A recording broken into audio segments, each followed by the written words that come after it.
Greetings from the Alexandrina Council. Let's meet the driving force behind the Alexandrina community. Mayor Keith Parks, Deputy Mayor Councillor Margaret Gardner, CEO Nigel Morris, West Ward, Councillor Bill Coomans, Councillor Lou Nicholson, Councillor Michael Scott, North Ward, Councillor Craig Maidment, Councillor Sue Miller, Councillor Christy Thornton, South Ward, Councillor Margaret Gardner, Councillor Milli Livingston, and finally, Councillor Peter Oliver. Good afternoon. Welcome to our council meeting of the 15th of April 2024. An audio recording of the meeting will be made for minute-taking purposes and will last the length of the open meeting. The audio file will be available on the council website after the draft minutes have been circulated. Just welcome our elected members. We have an apology from Councillor Bill Coomans. I'd also like to welcome our Chief Executive Officer Nigel Morris, our General Manager Community Stacey Bettison, our Acting General Manager Infrastructure Lee Graham, and some of our other staff who are here as required. I ask you all to please stand for acknowledgement of country and the local government prayer. The Alexandrina Council and its communities acknowledge the Ngarrindjeri, Paramount and Kaurna people as the traditional custodians of the lands and waters of our council district. Almighty God, we humbly beseech Thee to grant Thy blessing upon the works of this council. Guide us in our deliberations for the advancement and the true welfare of the people of the district. Thank you. Just remind council members of your obligations under conflict of interest. If a member has an interest in a matter which will be before the council at this meeting, they're asked to disclose the interest to the council and provide full and accurate details of the relevant interest at the beginning of the meeting. Members, you're also reminded you must also declare that interest and provide details at the time the relevant item arises for consideration. Item 1 is the minutes of our meeting that was held on the 18th of March 2024. There's a recommendation that they be received. Councillor Oliver, seconder, Councillor Livingston. Is there any discussion relating to those minutes? If not, I'll put the recommendation. All those in favour? Against? Against? That's carried unanimously. Item 2 is adjourned debate. There is none. Item 3 is presentations and deputations. 3.1 was one regarding the childcare crisis. It was withdrawn at the request of the deputy. 3.2 is a deputation relating to the South Lakes Golf Course development, and we've got Miss Fran Gerard AM would like to make a deputation to us. If you'd like to come forward, thank you.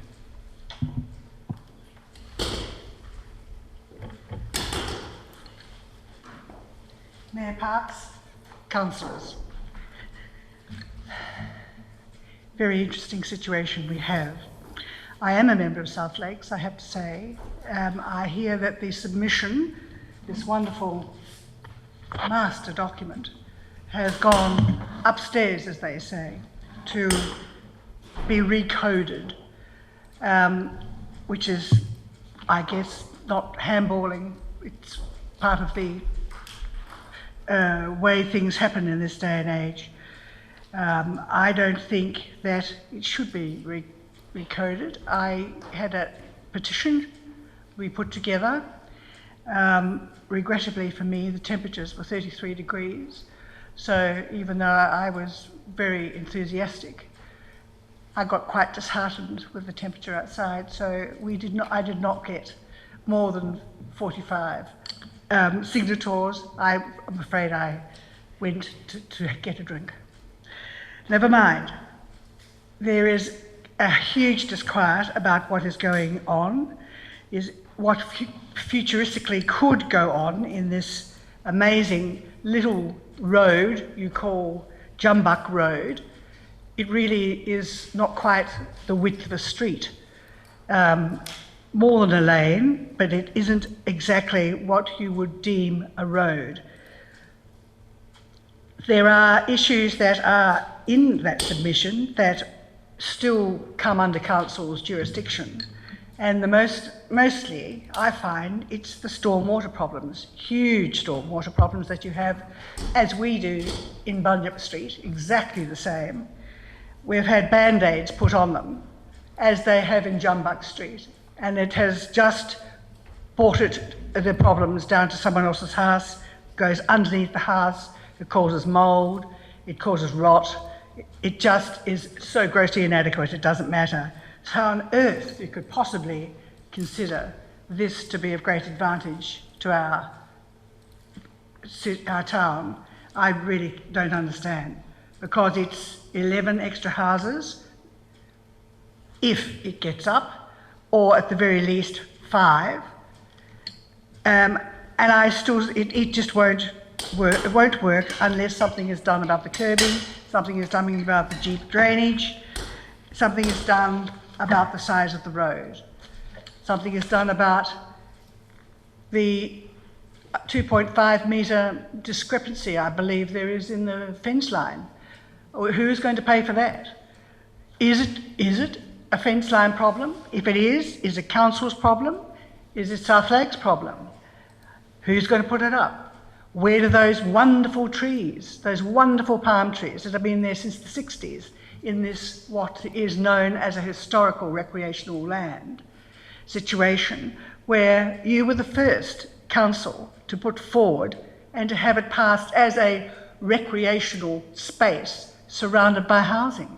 Now all of a sudden we've got this purported plan here to take away the recreational housing, some of which those palms are supposed to pay for, but they might very well belong to you, not to them at all.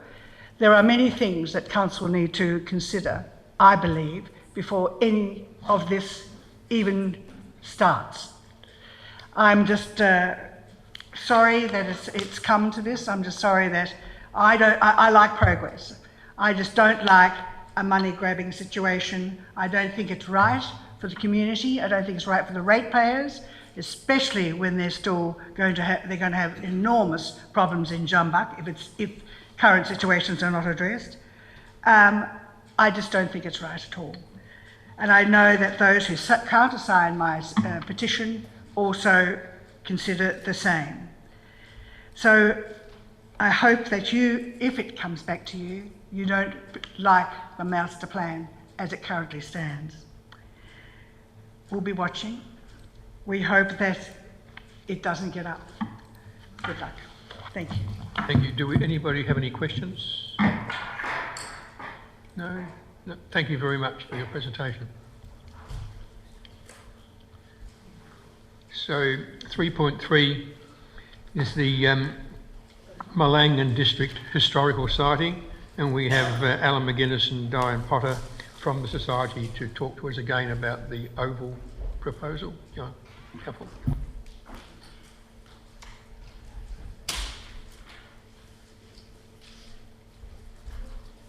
Do you need more than 5 minutes, by the way? Yes, we would, Your Worship, like 5 minutes. Yeah, a bit more. So everybody be okay with that? Yep. Anybody not happy with it? Are we talking to me or not? Thank you. Mayor Keith Parks, CEO Nigel Morris and councillors. My name is Alan McGuinness, President of the Milang District Historical Society, and this is our Secretary, Diane Potter. Thank you for allowing us to speak on the petition which we have presented to Council. As head petitioner, the petition is worded as follows. The petition says that the Alexandrina Council grant a lease to the Milang District Historical Society Inc. for the portion of council-owned land that the Society's museum buildings, tractor pull track are situated on, including our club rooms and outside machinery displays. I approached people and explained that we already have a sublease with licence areas under the Milang Oval Committee and assured the petitioners of their privacy and that the petition would not be put into shops for people to read their addresses and that we respected their privacy. We ended up with 309 signatures on the petition, and those people were fully aware of what we wished to achieve. We have had paid legal advice on the wording of the petition. We have been overwhelmed with support, not just with the number of signatures on the petition, but with letters of support from community groups, such as the Milang District Community Association, the Milang Vintage Machinery Club, the Friends of Narragain, Gilbert's Motor Museum, and the Port Milang Museum, who have had a direct lease with council on their railway museum grounds, as well as many letters from individuals. We would now like to present a PowerPoint presentation. Thank you. So yes, number one up there, we'll just go back if we could. Okay, as you can see, that's the main entrance to the Milang Oval Grounds. The Red Cross hut is on the right, and over on the left, where's the start of our agricultural display with the outside exhibits. That's looking up towards our main museum building through the avenue of ploughs. I think that's self-explanatory. Okay. That's our recently completed entrance to our main museum building. That's the volunteers in front of the new entrance, and that sign has a lot of history to it. It first appeared over our entrance back in January 1989 when we first opened the museum. That shows the inside of the power box where the different meters are housed. One of those meters, the Milang Historical Society shares with the Milang Red Cross. It's just, I guess, an agreement that the Red Cross make a donation to the Historical Society for what they think their power usage is. Okay. Yes, we do have solar panels on the men's shed roof, which keeps our power costs down. Of course, also saves the Red Cross some expense as well. That's our club rooms, which has come under a lot of, I suppose, been a lot of talk about our nice club rooms. That's a recent photo, as it is now. That goes back to 2003, not long after the Milang District Historical Society took possession of the former Scout Hall. As you can see, there's no ceiling there, no kitchen, no fans or air conditioning, and as it turns out, those 4 volunteers there have all since passed away. But that gives a good illustration of what it was like in the early days. That's putting up a veranda back in 2009. Once again, volunteers doing that. We sourced the material from various places, and I think once again it's self-explanatory. That's one of the many SA history events we've had. We've always taken part in that annual SA history events. They used to be a week-long event. Now they're a full month. That's going back in 2003. Once again, a lot of those members have passed away, although there is a young bloke there. Okay.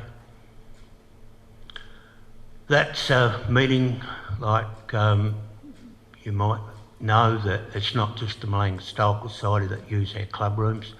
That's a view of the car park when the Milang Vintage Machinery Club are using it.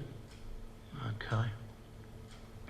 And of course, the Lakeside Men's Shed was also part of the Milang District Historical Society.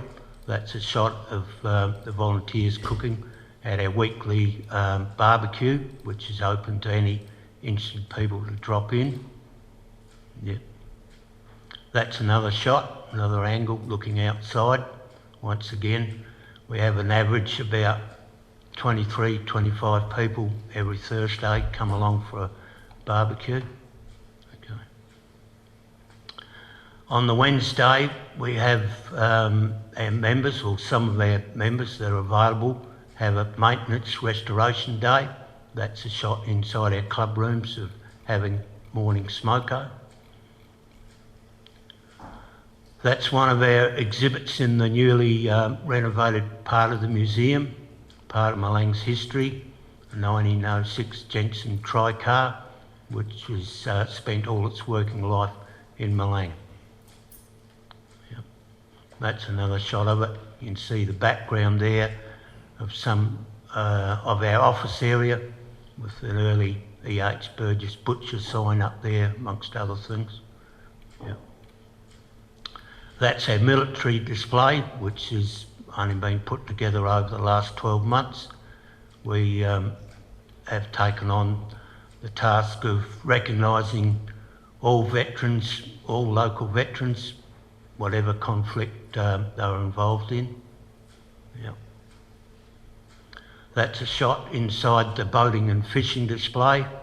That's the 4 horsepower Marshall steam engine which came out of the little paddle steamer, the Sunbeam. Yeah. That's one of our boating and fishing photo boards, which thanks to Alexandrina Council for funding that through a grant. And that's the other one of the historic jetty and some of the historic buildings in Milang, which was also funded from that same grant.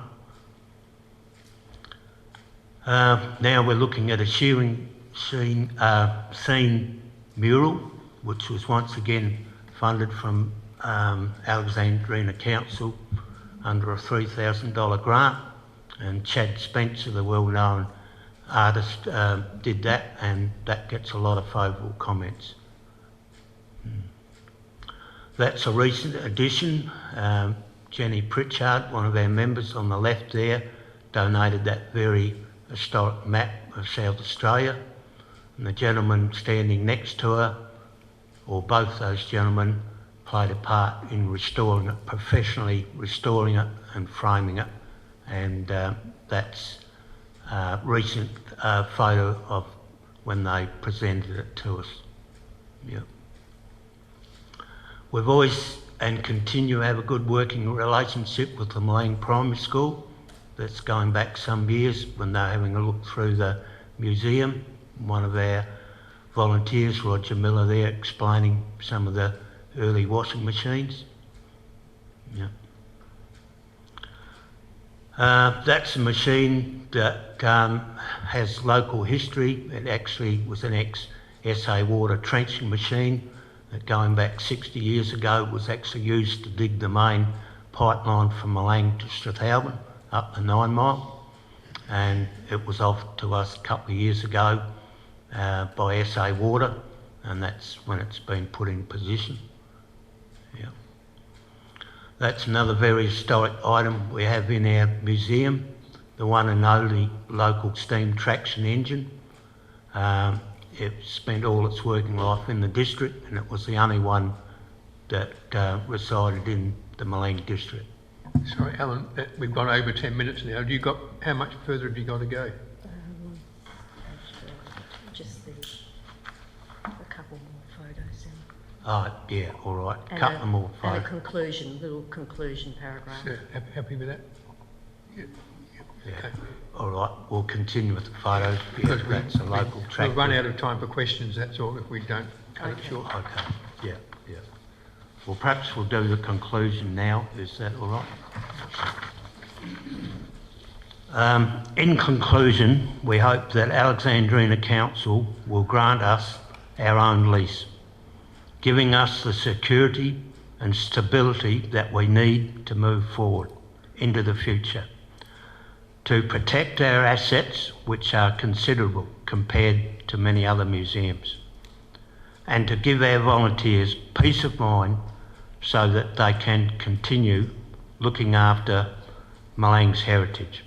Thank you. Thanks, Alan. Do we have any questions from anybody? Councillor Nicholson. Thank you.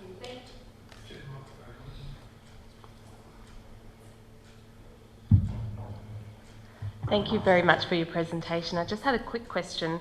The petition has a significant amount of signatures, but further down we have the results of a public consultation where only 33% of respondents supported 2 separate leases. And I just wondered if you could comment on that result. Thank you. Well, I guess our comment is, and yes, we have seen them. I think there might have been a bit of misunderstanding there, because the public notice that went into the Argus, the way it was worded that we had applied to, when I say we, the Milang District Historical Society, had applied to lease a portion of the Milang Oval, and that is not the case. We have no wish to lease part of the Milang Oval.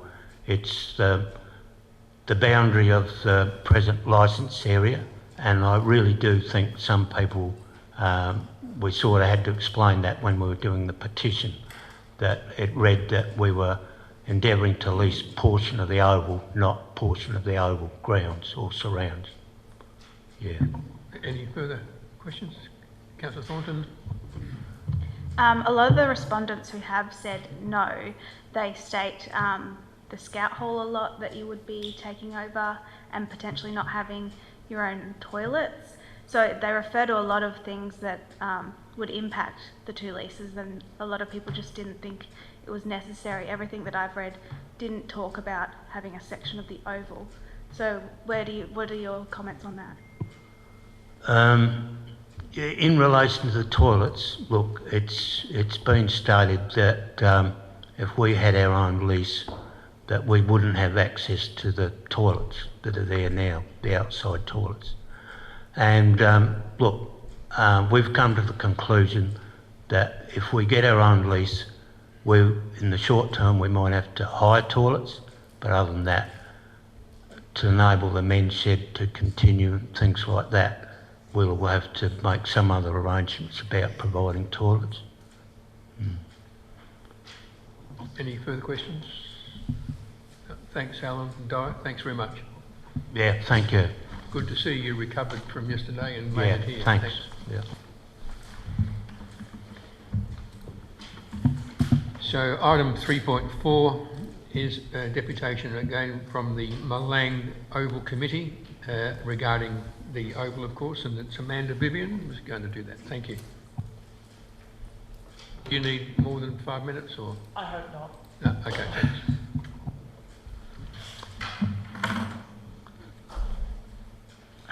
I will introduce myself. Thank you for letting me do this today. I'm Amanda Vivian. I'm chairperson of Milang Oval Committee. Have been since we started the lease situation we have at the moment, and been on the committee and involved for over 40 years.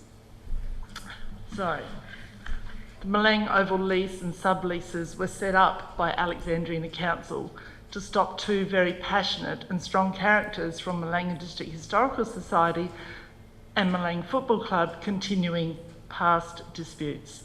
Neither have been on the Oval Committee since 2016. History has taught us a lesson, and this action by Alexandrina Council has seen Milang Oval Committee move forward in a much better position.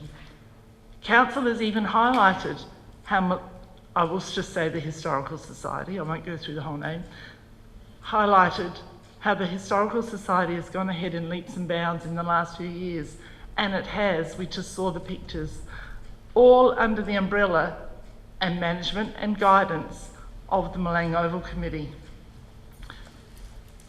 The Historical Society councillors have used the power rally as an example of this, but none have made it clear that this is not a Milang District Historical Society event. The Oval is hired by Milang Vintage Machinery Club from Milang Oval Committee for this event. At this time of the year, the Oval is controlled by the Cricket Club, which liaises and agrees not to schedule matches on the Milang Oval, so it is available for the power rally.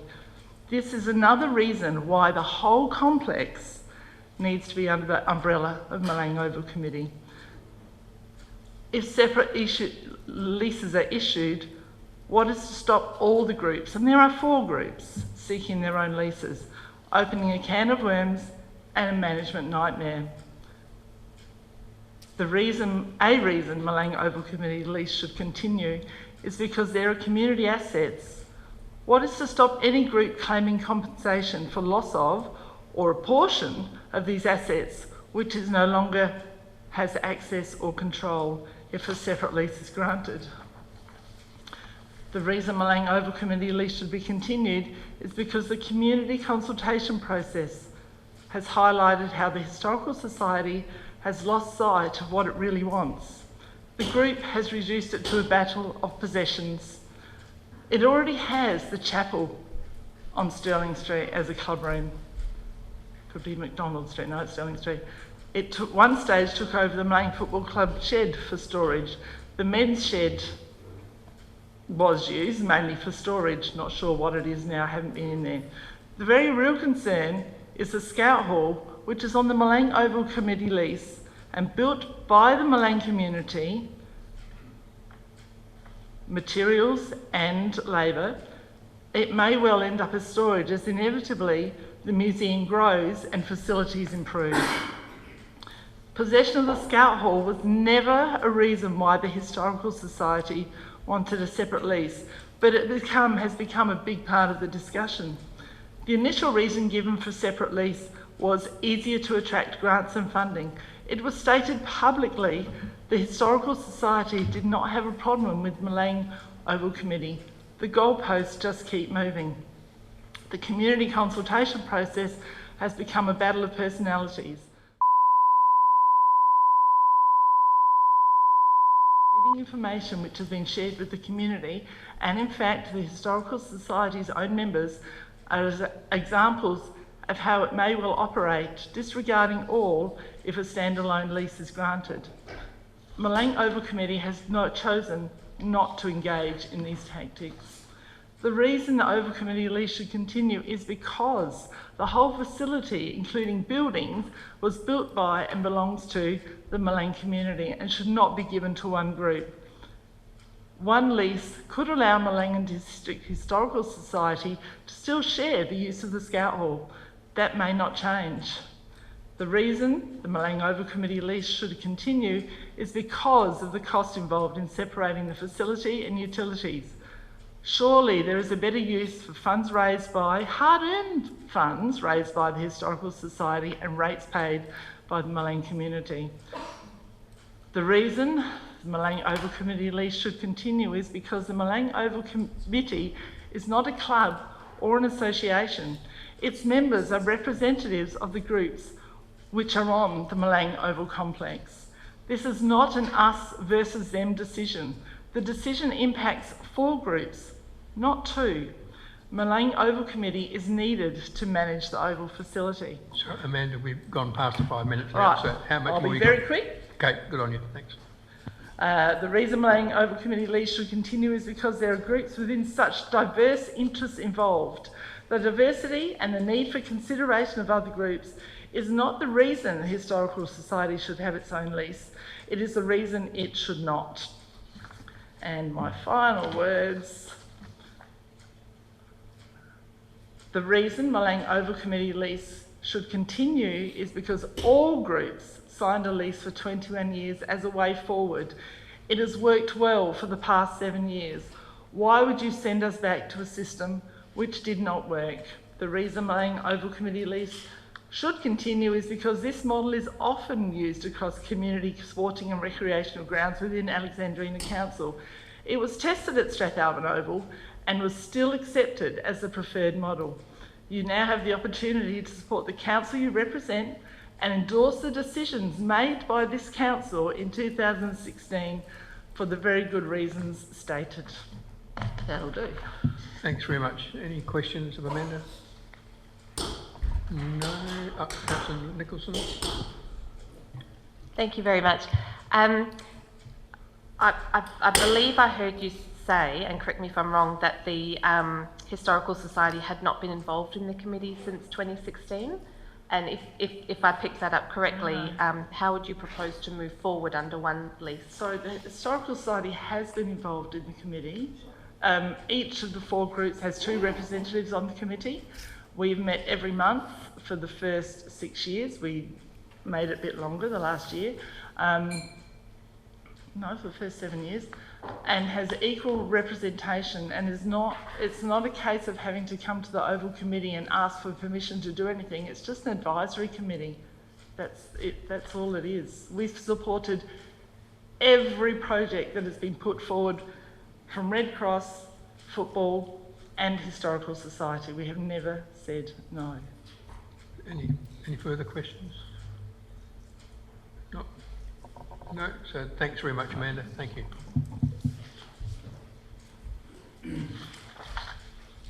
So item 4 is petitions. 4.1 is a petition relating to the Middleton skate park development proposal. There's a recommendation that that petition be received. Moved Councillor Nicholson. Seconder Councillor Scott. There should be any discussion. I'll recommendation we receive it. I'll put it to you. All those in favour? Against? It's carried unanimously. 4.2 is a petition relating to the South Lakes Golf Course development, and there's a recommendation that we receive that petition. Move Councillor Oliver. Seconder Councillor Nicholson. So I'll put that recommendation to you. All those in favour? Against? That's carried unanimously. 4.3 is a petition from the Milang and District Historical Society regarding their lease, and there's a recommendation that we receive that petition. Move Councillor Oliver. Seconder Councillor Scott. I'll put the recommendation to you. All those in favour? Against? That's carried unanimously. Item 5 is questions with notice. There are 1, 2, 3.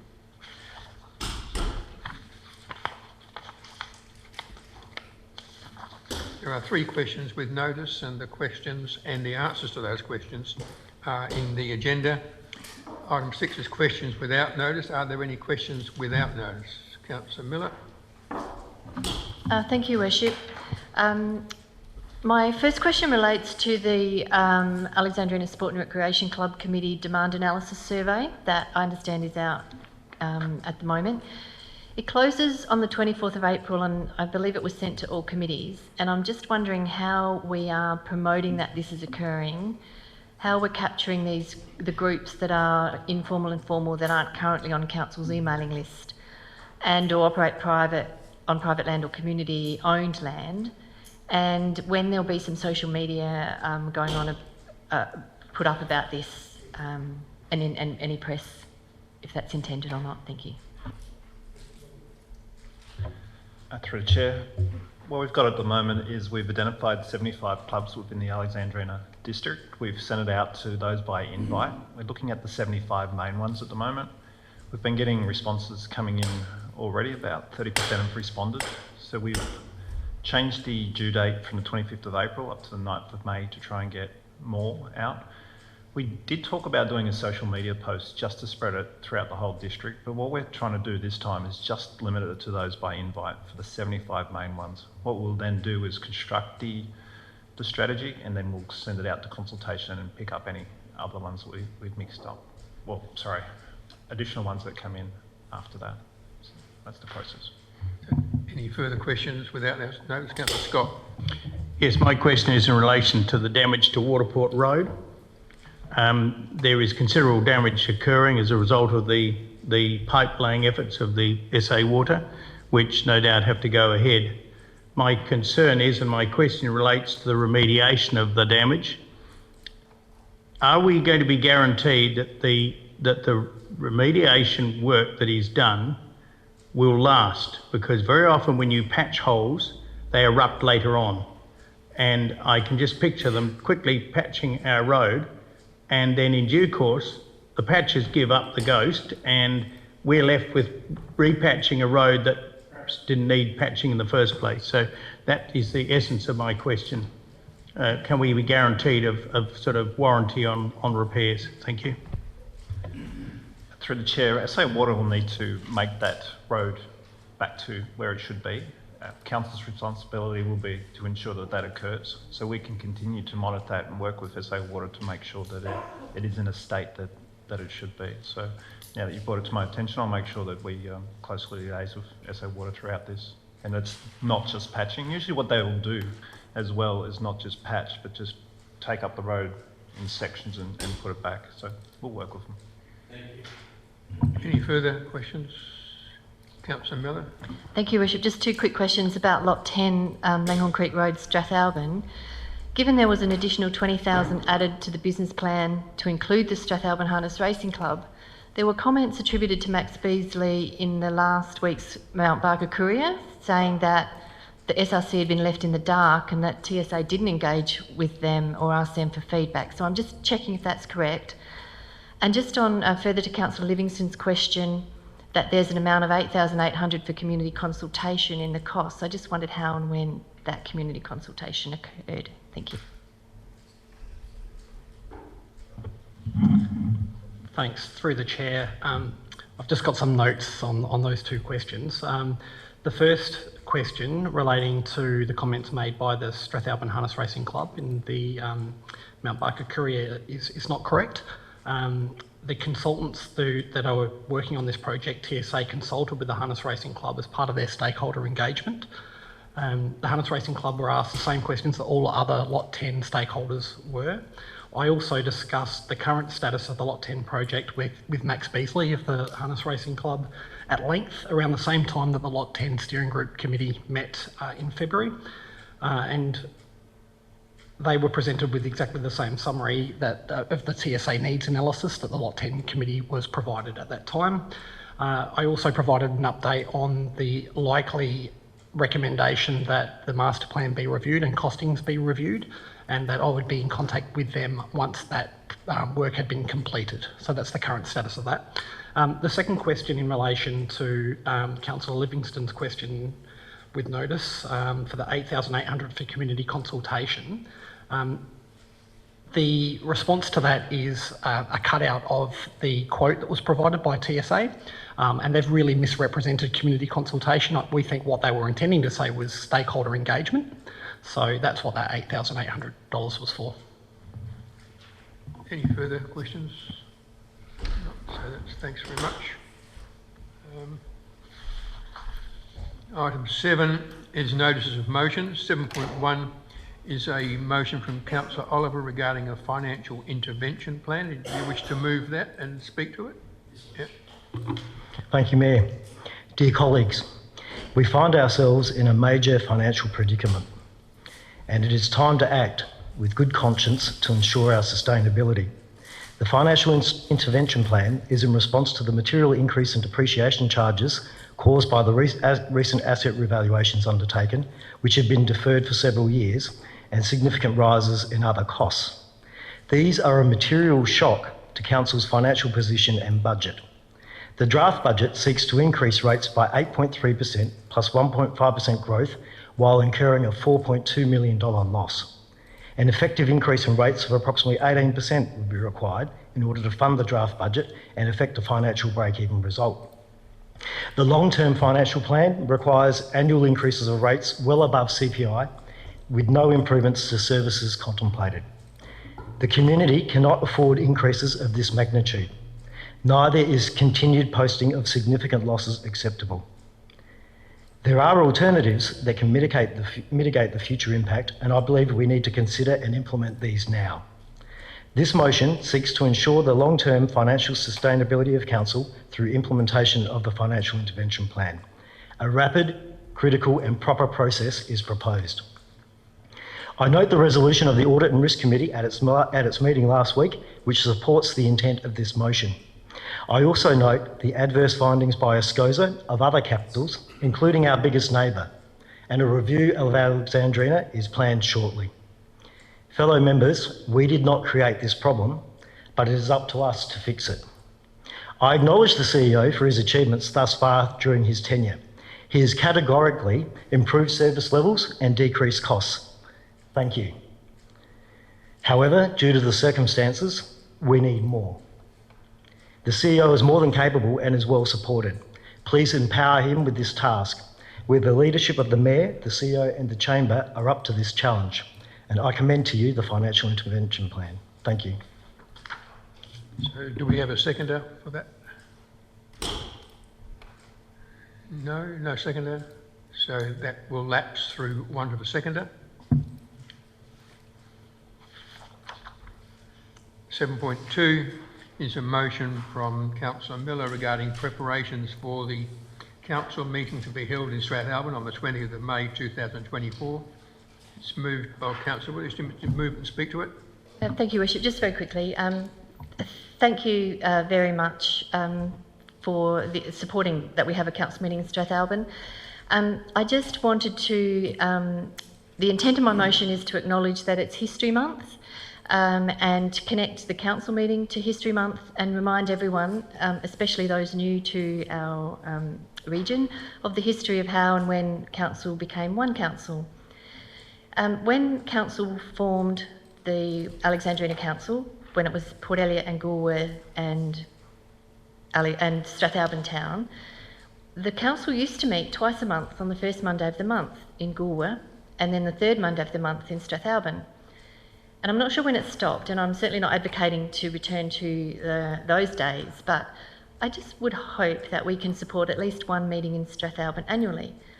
And I did find out that council meetings have subsequently been held in Ashbourne, Milang, Langhorne Creek, Strathalbyn, Mount Compass and Port Elliot over the years since the council merged. This council and community is place great value on our heritage, and I'm very much focused on the future, but it does help to remember and acknowledge how we've arrived where we are and those who have gone before us in the chamber. And I'll hope you will support this motion just to connect our council meeting to History Month. And I'm very happy to remove reference to the advertiser, placing it in the advertiser. That's probably it's not necessary. And I do like the idea of a letter to the editor, just extending an invitation to people who were part of that very significant change in our history of this council. Thank you. So is there a seconder for that motion? Councillor Livingston.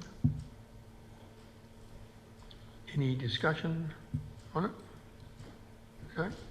Before you have your right of reply, I'll tell you that I am strongly opposed to it. Number one, I don't appreciate being directed what I should do in a meeting. Having this council meeting in Strathalbyn is a very expensive exercise. I think it's a good thing that we do it. We're not living in the past. We amalgamated over 20 years ago, and my efforts, as long as I've been on this council, have been to work to overcome that division between the two. We're now Alexandrina. We're not Strath and we're not Goolwa. We're not Mount Compass. We're one united group of people living in a beautiful community working for this. I don't wish to see this fantastic opportunity to present a meeting in Strath turn into a political circus, which it's starting to, and I don't like that part of it either.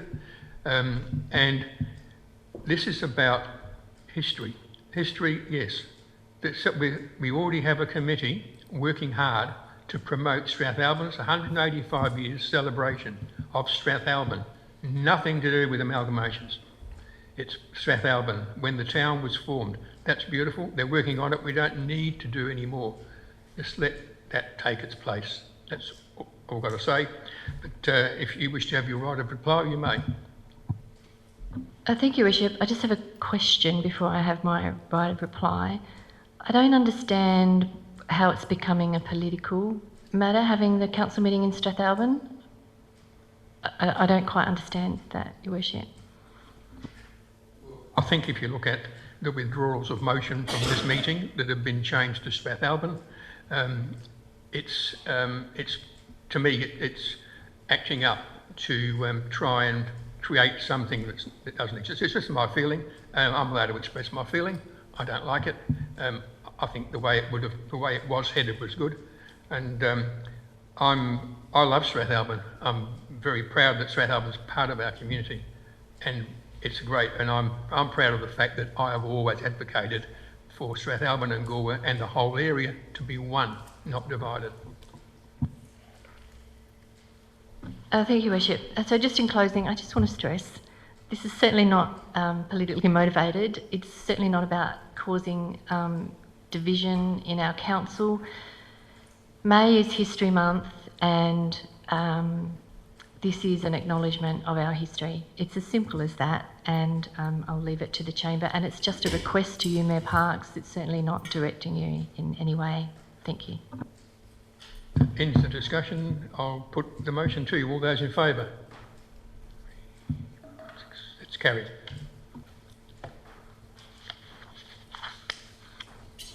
(7.3) is a motion from Councillor Scott regarding stormwater management in Mill Terrace at Middleton. You wish to move it and speak to it? Yes, thank you, if I may. I have raised this because there is a lot of frustration, understandably, in relation to this whole saga of the 12th of November 2022. Council has no control over whether 4 inches of rain or 100 mils of rain drops on in the catchment and then finds its way down through Middleton.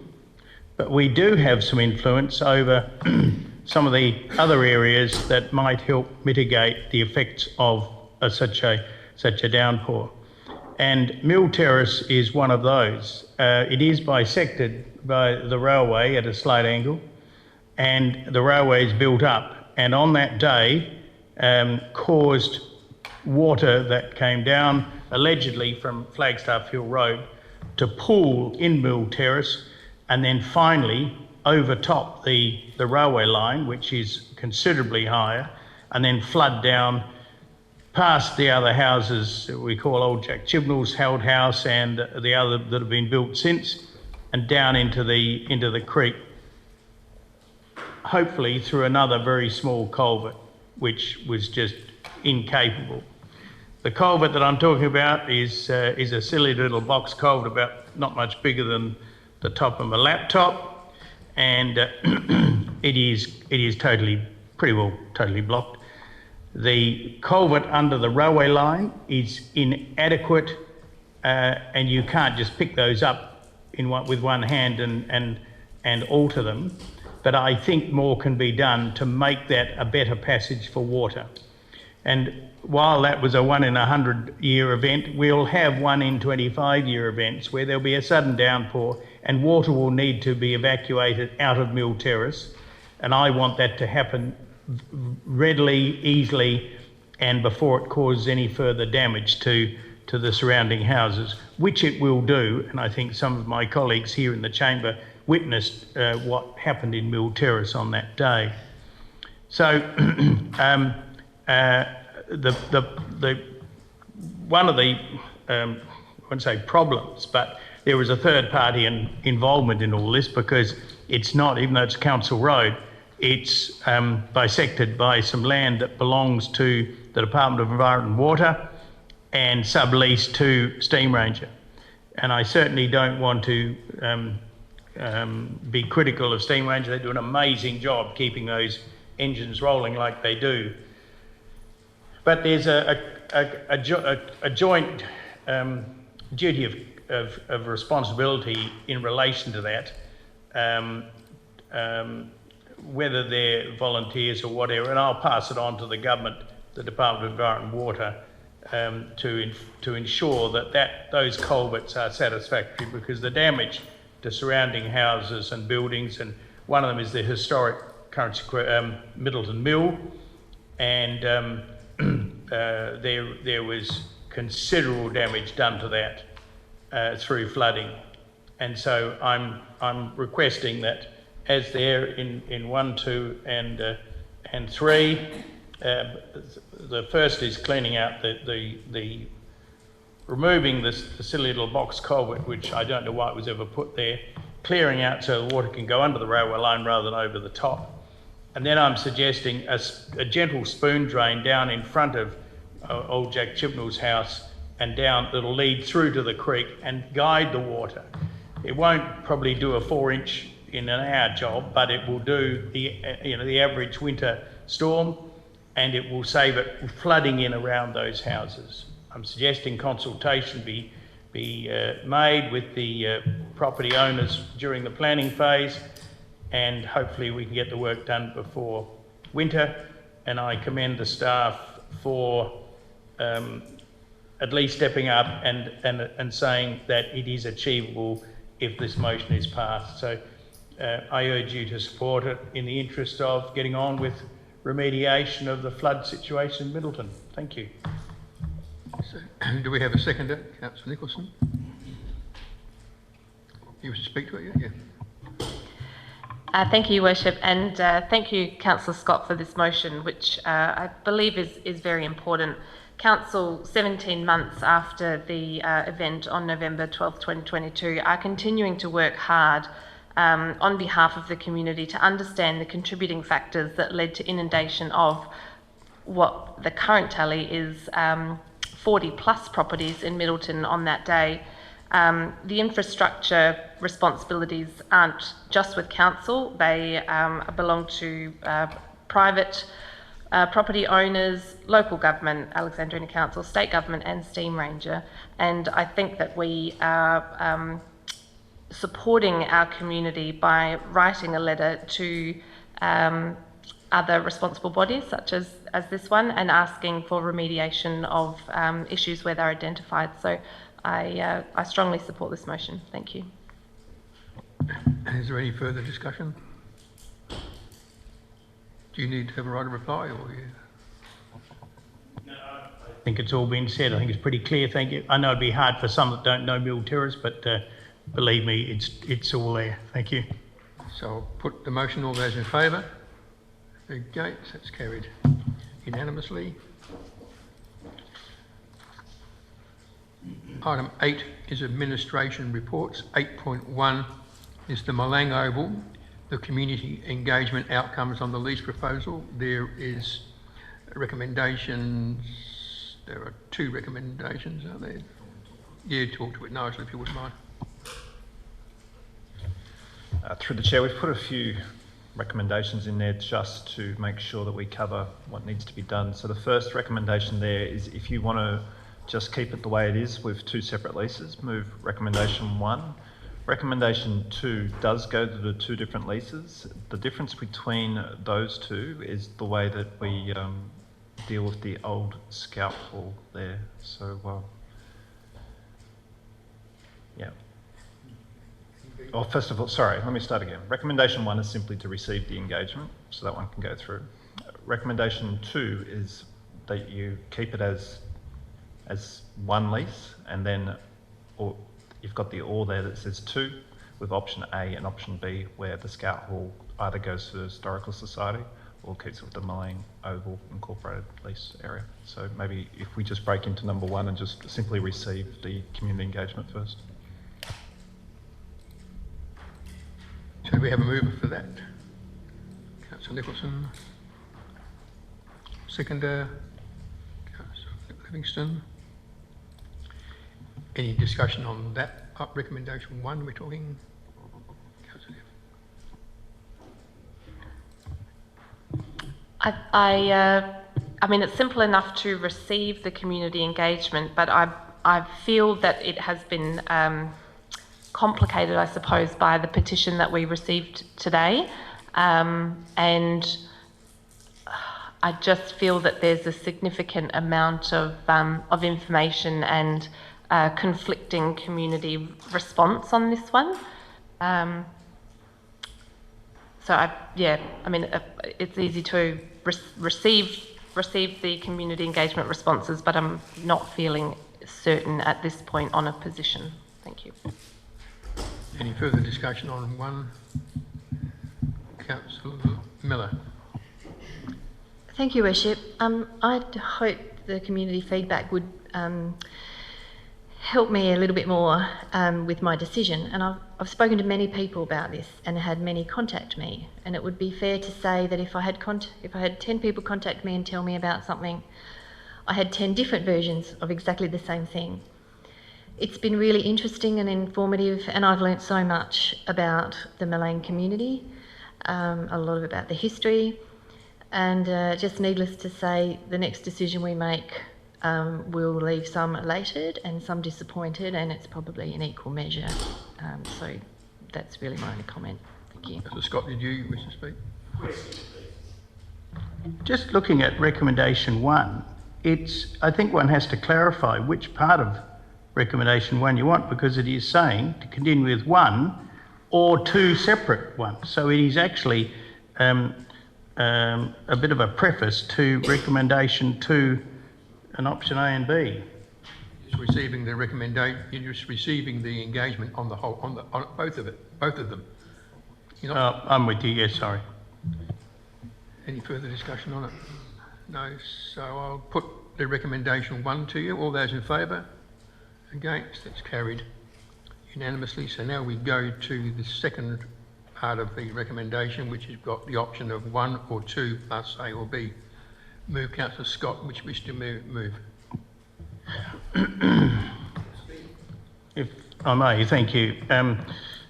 Like Councillor Miller, I've found this whole thing far more convoluted and involved than I originally expected it to be. And I have a huge respect for Milang and its people. Yeah, you're moving what part of it before? I'm talking about recommendation 2. So you're going to preface my remarks by saying that, do you? Yes. Right, sorry. I move that in recommendation 2, we do 2, which grants 2 leases, and the which will also include the Scout Hall in the Milang District Historical Society portion of the lease. Is that quite clear? It has been a difficult path for us, and me anyway, and I suspect it would be for my colleagues, because I take all the people that I have listened to as being honourable and honest and genuine, and I want to do the best, I think, and we want to for Milang. Milang as a town is an amazing town in what it achieves and what it has achieved, and I'm just astounded. It's a lovely town, but it is just punching so far above its weight, and I think that goes also for the Historical Society in what they've achieved. Milang was an important town in the old days on the river. So much of the history is being gradually eroded and lost, and anything that can be done to maintain it is valuable and will be gratefully reflected upon by generations to come. And that's what they are doing, I believe, extremely well. I could see no reason why, where they were, why it had to be that they could not have a lease of their own. They haven't suddenly jumped up out of the blue and said, let's have a lease. I believe they've been talking about this for about 7 years. And we're not dealing with the Hells Angels motorcycle group. We're dealing with a committed group of people representing the residents, pretty much a broad cross-section of the residents of Milang. So our money's pretty safe.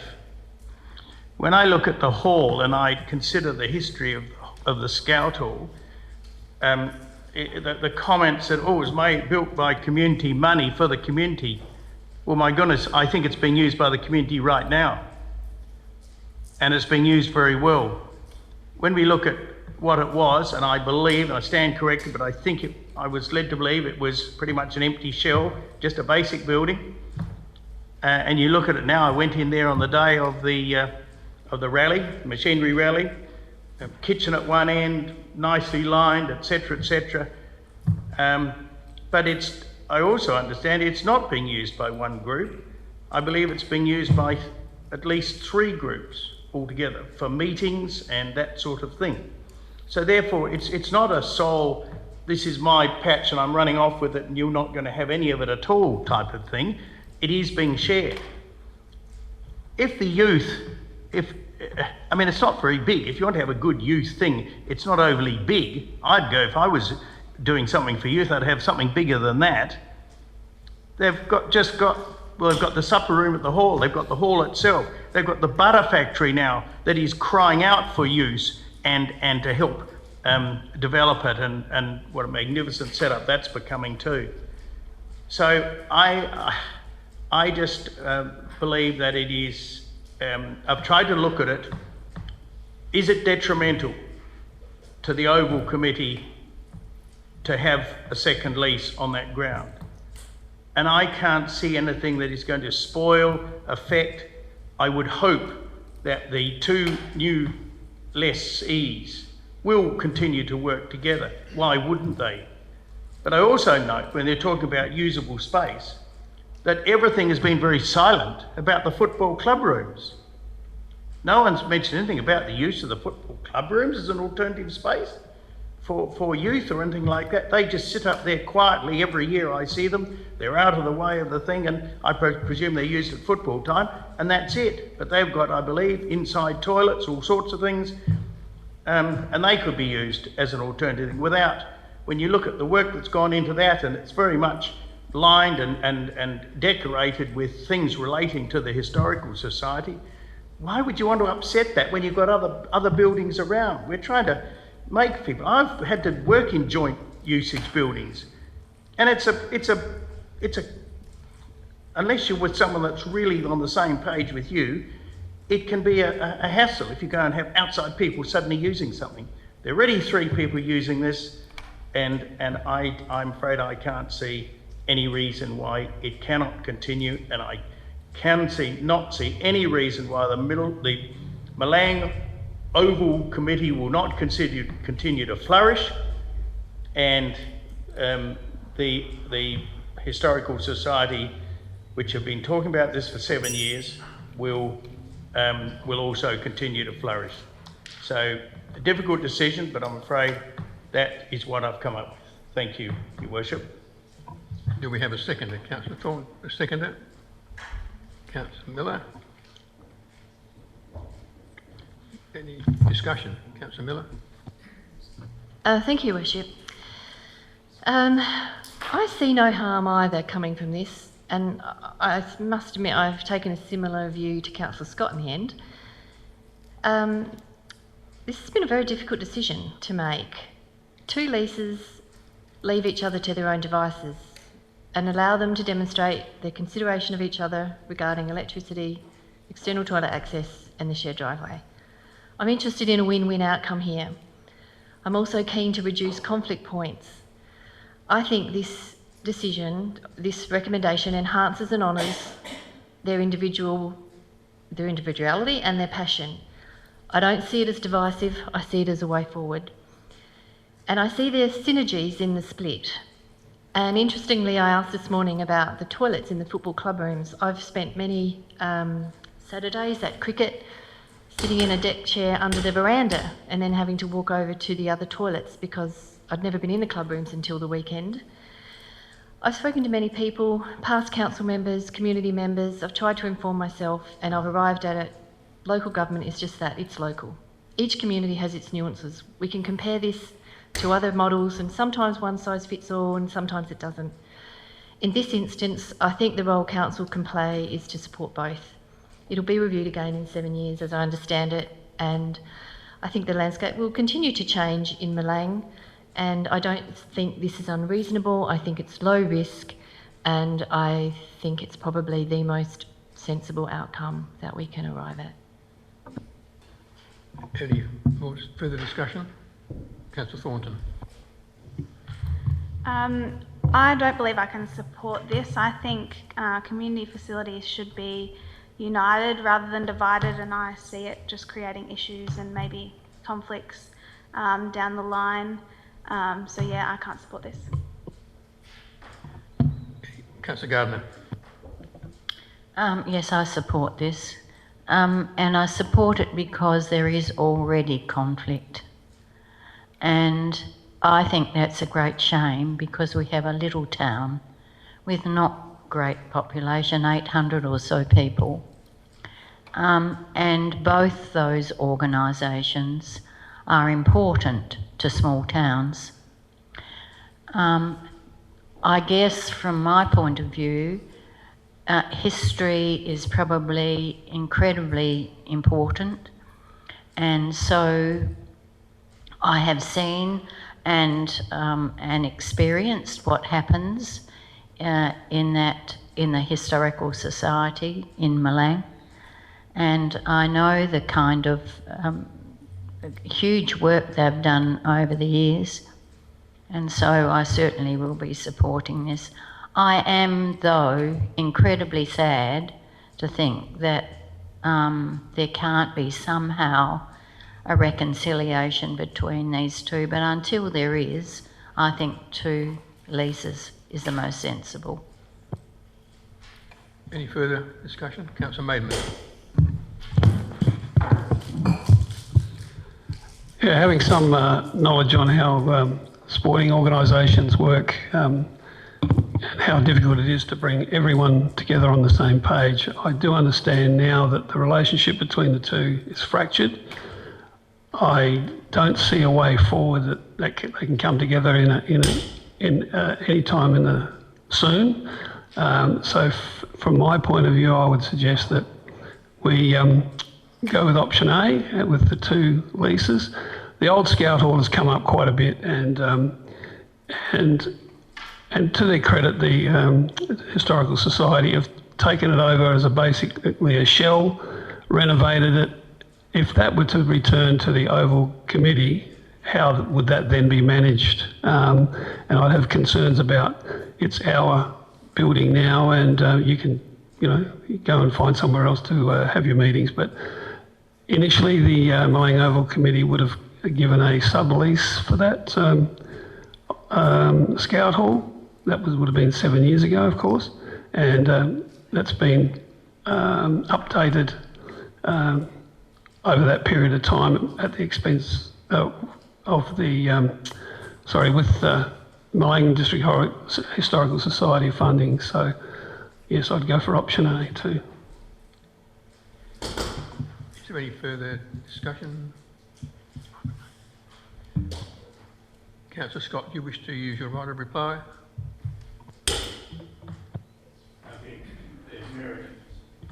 There's merit in what my colleagues have already said, and I'll leave it to the chamber to decide. Thank you very much.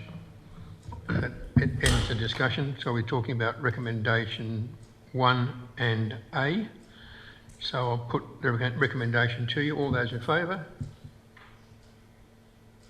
That's carried.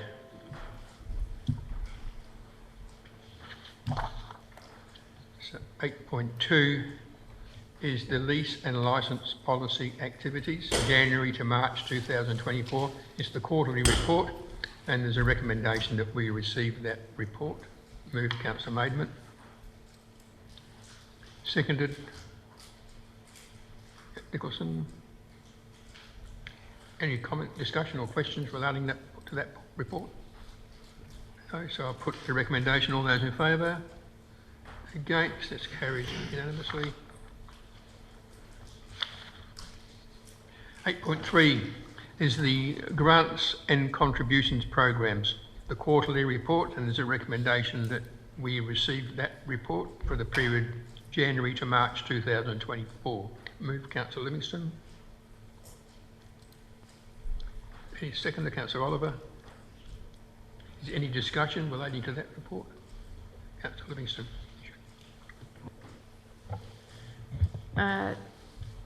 Thank you. The only comment that I did have was in relation to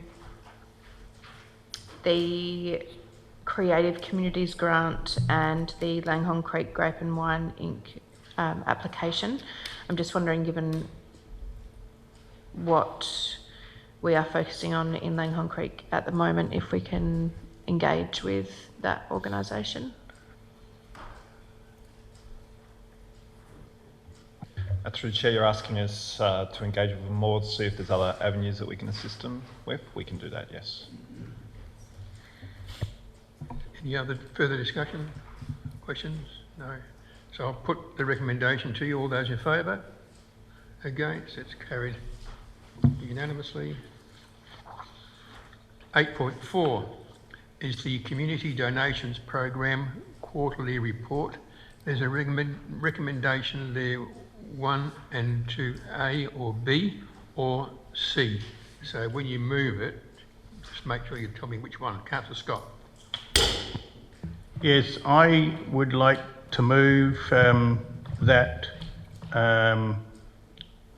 we obviously received the donation report and we approve the donation to the Scouts of 1,095.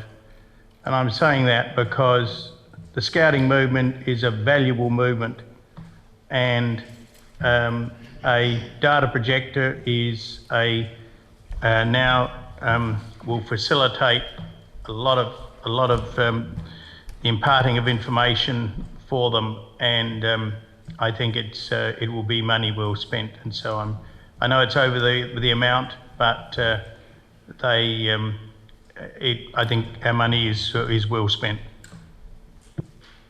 Councillor Oliver, you're seconding it? Yep. Is there any further discussion or questions relating to it? Councillor Miller. Thank you. Just quickly, I'm really appreciating the transparency and the heightened awareness of this program, and I really appreciate this being a quarterly report. And thank you. Is there any further discussion?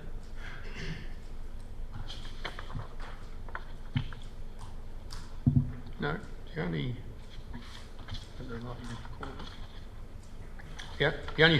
The only thought I had before you have your right of reply, Councillor Scott, is there's over $26,000 unused in this program with only a very short time left to go. With Council's current financial position, I'd like to see that money returned to our funds and not wasted. We've had lots of contributions over the year, and sometimes when we get to this stage, we have a last-minute rush of requests for donations, and triggered by the fact that there's money there still. Let's try and grab it. So it's just a suggestion for you, but it's not been moved or seconded, so I'll tell you what I thought to think about. Councillor Scott, you only have a right of reply? No, thank you. I think it's all been said. Thank you very much. So I'll put the recommendation to you. All those in favour? Against? That's carried unanimously. 8.5 is the Langhorne Creek Code Amendment. There's a recommendation there with 4 dot points. Councillor Miller, you wish to move that? I'll just speak very briefly, Your Worship. Thank you. I think this is, there's no harm at all that can come from this. It will be a robust and fair process, and it will allow everyone to participate. It's community-led, and I love the way that it's been presented as how it will be progressed. So I hope that this will be supported. Thank you. Do you have a seconder for that, Councillor Oliver? Any discussion, Councillor Maidman? I'd like to propose an amendment where it says Langhorne Creek region, create more accommodation opportunities within the region. I'd like to see that as the Langhorne Creek Township, because there's some notion that there'll be some subdivisions. Let's get Matt's opinion first. It'll be a variation, not an amendment.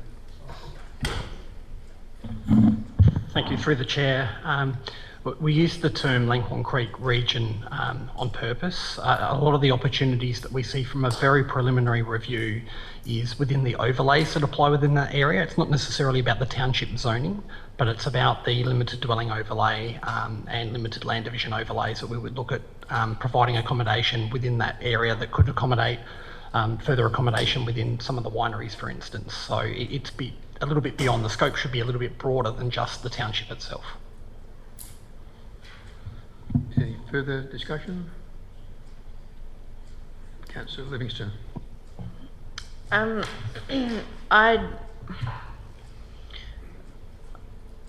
would like to propose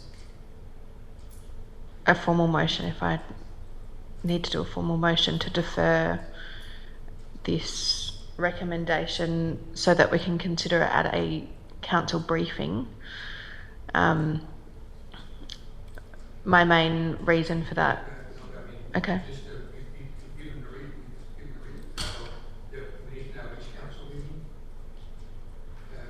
Mm-hmm. Yeah. I was going to, yes. Yep, no, that's fine. The reason why is because this is the first time it's come to council, and my other concern is, given our budget discussions that we're having at the moment, the financial implications if we don't have the grant funding. I know that in the report it does say that... Point of order, Worship. Are we debating the formal motion here? Yeah, no, we can't. You just got to tell us what you want to do. You've done that. You want to defer it to the next meeting, so you can... Sure. Yep. So is there a seconder for the formal motion? Councillor Nicholson? So it's a formal motion. There's no discussion. It's a formal motion that it just be adjourned until the next meeting of council with discussion before that. So I'll put the formal motion to you. All those in favour? Against? That is lost. It was seconded by Councillor Nicholson. So the formal motion is lost, so we're back to the original motion. Is there any further discussion on that? Councillor Nicholson, yep. Question, Your Worship. If we are not successful in receiving the grant funding to the value of $50,000, does that mean that I suppose there will be an expense of $50,000 to our operating budget? Through the chair, not necessarily. The immediate impact would be that it would push the project out in terms of its timeline, but I'm confident that we do have the expertise in-house to be able to do that scoping study and analysis of that area, but with the competing priorities that we have at the moment, we wouldn't be able to achieve it within the same time frame. Appreciating that this report's come through quite quickly. That's in response to the federal housing support program, which we need to get applications in, I think, in the next 2.5 weeks. Any further discussion on Councillor Maidman? Oh, you already spoke. Question. A question, yeah. Yeah, thank you. This particular study of accommodation opportunities, and you're talking about the Langhorne Creek region. There has been a notion that there's a parcel of land that will be subdivided for a housing subdivision in Langhorne Creek, and what's the number of development applications you're currently getting now? And if it were a subdivision, surely that would detract from the activities of farming and everything else that goes on at Langhorne Creek, and that's probably my main concern. Through the chair, I think the purpose of this study and potential code amendment would be to look at opportunities for some limited additional dwellings. We wouldn't anticipate that would be in the form of a residential subdivision. There are significant flooding implications around Langhorne Creek that would prevent that type of rezoning. What we are looking to try and accommodate is those existing landowners that have got large land holdings that are currently prevented from putting a second dwelling on their property.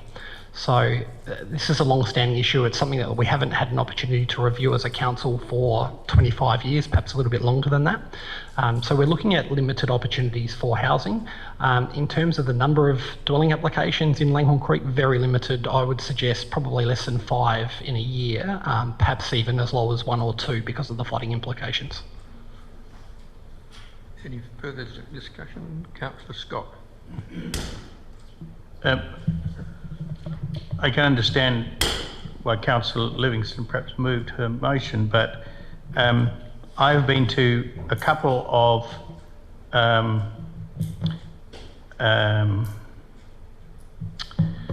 village conversations down there, and one of the key things that seems to come up each year is a lack of the ability to build houses down there, and that there is actually quite a squeeze for accommodation, and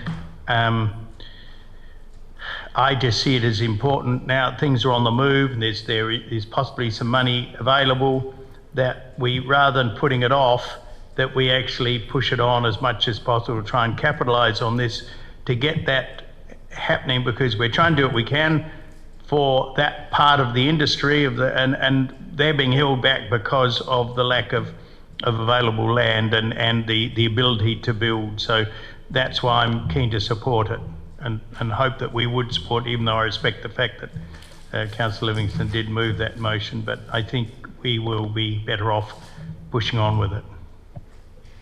Any further discussion? No. Councillor Milli, right of reply? Yep. Thank you, Worship. And I'm sure the Mayor would also be aware of the conversations that have been going on in the Langhorne Creek community for a very long time in this space. This will encourage a very mature conversation that needs to be had. It hasn't been had for a very, very long time. There's generational change happening in Langhorne Creek, and there are challenges around that. Langhorne Creek is a little bit like Milang, and I think it was Councillor Gardner who said that Milang, they want change, but not too much. They just want it to work for them. I thought the report from the officers explained it very well and stepped out the reasoning behind this. It's very low risk, I think. Some in the community have a real sense of urgency about wanting this to happen. Others are, let's see where the conversation goes. So I think it'll be well received, and if there's an immediate, if we don't get the funding and it's pushed out, I don't see that as an issue. We have we have a planning department in-house whose skills we could use. So I also just wanted to let you know that the Langhorne Creek Progress Association has started up again. Their third meeting is this Wednesday night, and I'll be giving them an update of where we're at with this. There's been a lot of conversations in Langhorne Creek around their nervousness around expansion and changing the dynamic in Langhorne Creek, and that's not what I see that this is about. I see this as actually dispelling and demystifying all these side conversations that are going on and agendas and things. So I really commend this to you, and I hope that you support it because it's just the first step in a very, very long process that just needs to be reviewed. Thank you. So that ends the discussion, so I'll put the recommendation to you. All those in favour? Against? Anybody against? No, that's carried unanimously. 8.6 is a response to ancillary accommodation and student accommodation. The definitions review of the code amendment. There's a recommendation with 2 dot points. Move, Councillor Maidment. Do you wish to speak to it? Yes, no? Yeah, no. Is there a seconder? Councillor Oliver. Is there any discussion? Councillor Scott. Just a question, if I may. I was trying to sift through it all. There's quite a lot to go with it, but staff may be able to answer. Just in relation to, in the rural area, the fact there's 20 metres distance between the new dwelling and the old. I'm concerned about that because, and I will be later on with the other thing we're coming up a bit later on, is that... Where's the question?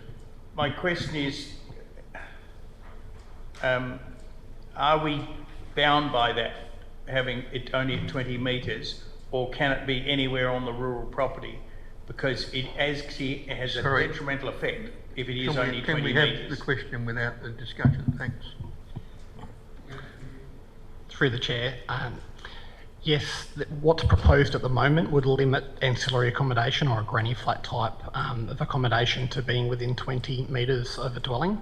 We have raised that though as one of the issues that we're responding to in our response to the Minister, where we think that that is impractical when it comes to rural land, particularly in relation to wastewater systems and the like. So that does form part of the basis of the response that's included as the attachment. Thank you. Any further discussion? Councillor Miller. Thank you, Worship. I have a question. Given this is, and I was just searching for early commencement has commenced, have we had any submissions or applications? And then I'll just have a quick comment. Through the chair, I'm advised that we haven't as yet.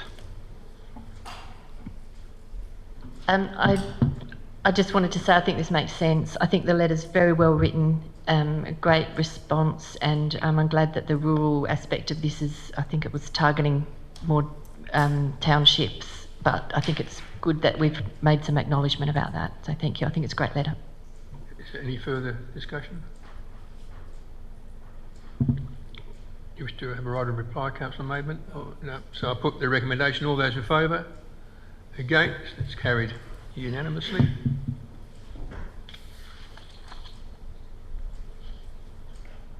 (8.7) is the Goolwa Wharf toilet design, and there's a recommendation that with 2 dot points there. Councillor Livingston, you're moving it? Yes, but I would like to add a point 3, please. Yep. I would like to add, and happy for the wording to be corrected as you see fit, that in relation to the look, which is not the structure itself, the design of the area around does come back to a council workshop, which was already contemplated anyway, which was meant to have happened. And you happy with that wording that's there now on the screen? Dot point 3. Yes, if you can say further disguise the structure or the toilet structure, because it's, and I'll go on to my reasoning in a moment when I can. Okay. I'm sure maybe it might sound tedious to ask for this. My issue is that if we're constrained with the structure design from the heritage point of view, I think it's really important, given how much investment we are putting into the Goolwa Wharf precinct, that we really think about how we can make the structure look less out of place and not just in the middle of the precinct, and make it work, which we spoke about before in previous meetings. So if we can focus on that, if we can't make any changes to the structure, I understand, but I do believe it's really important that we preserve the character of the precinct. Thank you. Is there a seconder? Councillor Nicholson. Discussion, yeah. Thank you. I support the motion, especially with the additional point. We have agonised in the past over toilets at the Wharf. It is a big project.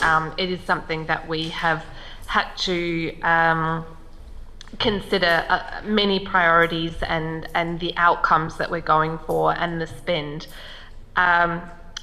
In supporting the location of the toilets, I personally certainly didn't anticipate that it would have a pitched roof, but we are having to work with the heritage design. So with that in mind, I think that third point is especially important, so that we can consider how to soften that structure right in the middle of the final project. Thank you. Any further discussion? Councillor Thornton. I just have to say I refuse to believe that that's the only design that the historical people could have come up with. Like, it's a tin shed, it's quite ugly. Like, surely the old wood of the wharf could have been used as cladding around it instead of that iron. Like, there had to have been other designs and other possibilities here, and I wish we could have had, like, seen them and maybe had an option of 1, 2 or 3. Like, pitch roof doesn't bother me, but tin shed, not great. Councillor Miller. Thank you, Worship. I just was quite actually happy with the... So this is about landscaping, I understand, but I do think that it fits with what is down there already. There are lots of sheds down there. When the wharf is rebuilt, it'll aesthetically match with that and the sheds that are there. So I think they've done a really good job making it fit with what's there. And I don't have any objection to a workshop to talk about landscaping and those sorts of things. So I'm happy to support this, and well done with the design. Scott. Just a question. It's not a very expensive looking build. What is the price of it? Through the chair, it's expensive. It's within budget. I'm going 350,000.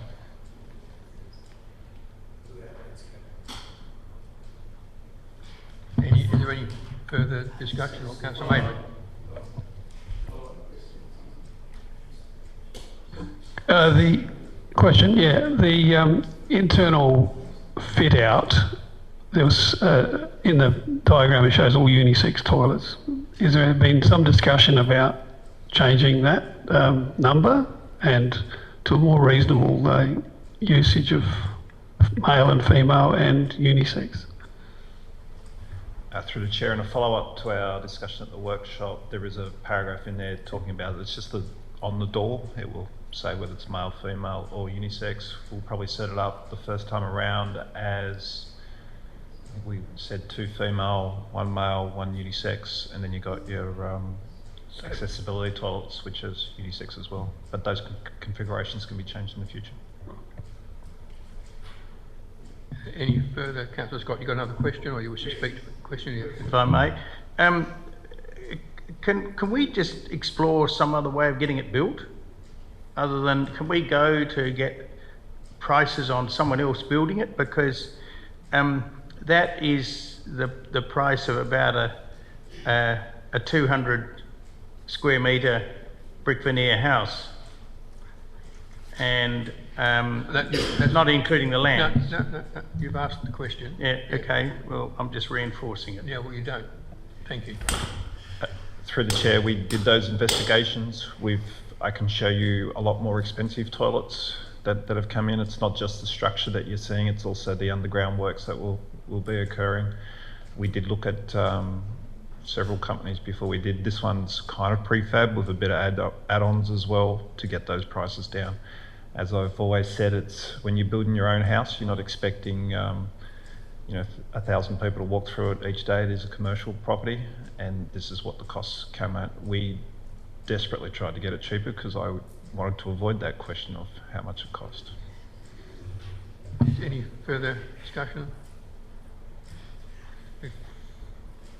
Councillor Livingston, do you wish to write a reply? You're right. I'll put the recommendation to you. All those in favour?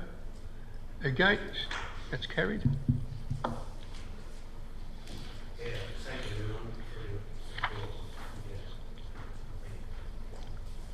8.8 is a proposed half-court basketball court in Langhorne Creek. There's a recommendation there with 3 dot points. Move, Councillor Maidment. Speak to it, yeah. Thank you. This makes a lot of sense. The community has spoken on this one as well. And to my mind, Alfred Langhorne Park, it is more suitable for other facilities. They currently have concerts there, and to have a half-court basketball court would certainly upset the ability to run those outdoor concerts. It's more of a family picnic place, and the fact that there are basketball facilities at the Oval already maybe they could be looked at being upgraded or tidied up.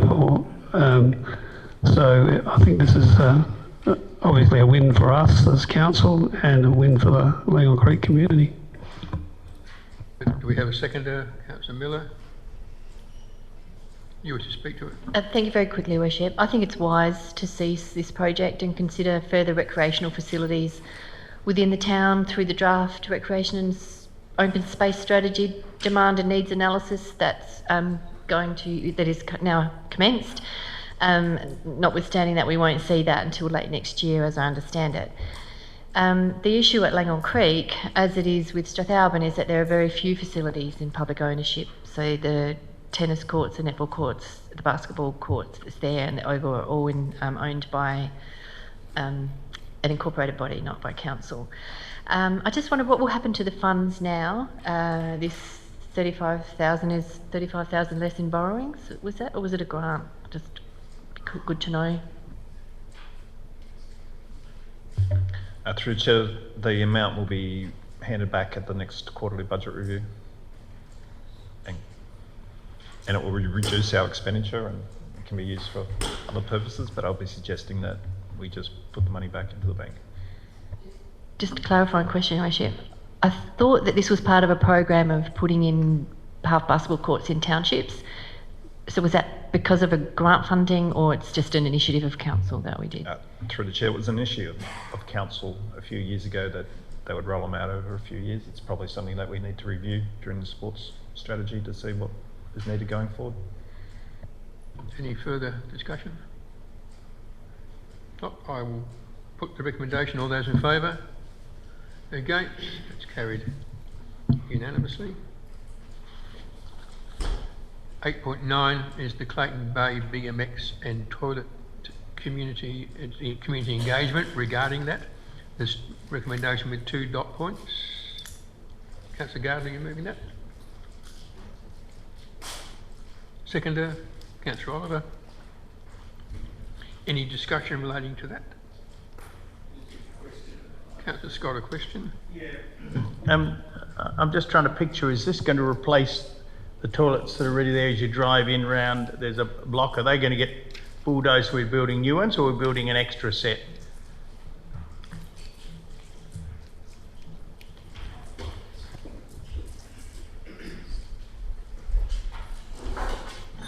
To the Chair, that is an upgrade to the existing toilet. It's an upgrade. Is there any further discussion or questions? Councillor Miller. Thank you, Worship. I just wanted to say I love everything that's going on in Clayton Bay. There's a real renaissance occurring and space activation in a really considered way. It's a beautiful part of the council area, and I'm really pleased to see this happening. Any further discussion? So I'll put the recommendation. All those in favour? Against? That's carried unanimously. 8.10 is the Ratalang Basham Beach Conservation Reserve. Repairs to the former poultry structure and farm structure. And there's a recommendation that move Councillor Oliver. Seconded Councillor Miller. Do we have any discussion on that? Councillor Gardner. I have a real problem with spending 90,000 on a poultry structure. I would rather spend that 90,000 on something else. I am aware that it is heritage, but $90,000 on a chook shed is just outrageous, and I will not be voting for this motion. Is there any further discussion? Councillor Maidman. I agree with Councillor Gardner. This is no paltry amount. It's 90,000, and there could be a lot less money spent on it to shore it up, as there was 46,000 spent on a wall at Strathalbyn, just to make sure it didn't fall over. So I think perhaps we could reassess this and just see how much it would cost to make sure it doesn't fall over. Yeah.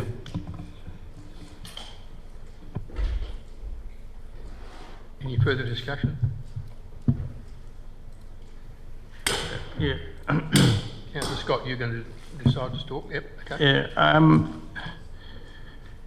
Chairman, I worship, I've struggled with this too, and I did raise, I wasn't at the last Ratalang meeting, so but at one before when it came up, I was interested to know what is our ongoing responsibility in the maintenance of some of these buildings, because as time goes on, they're going to deteriorate more and more, and they are principally limestone, which frets badly. And I just wondered, I'm not debating whether the right or the wrong of it, I just was interested to know what is our responsibility. And that's my question, is in the long-term responsibility of the maintenance of these things on behalf of the state government.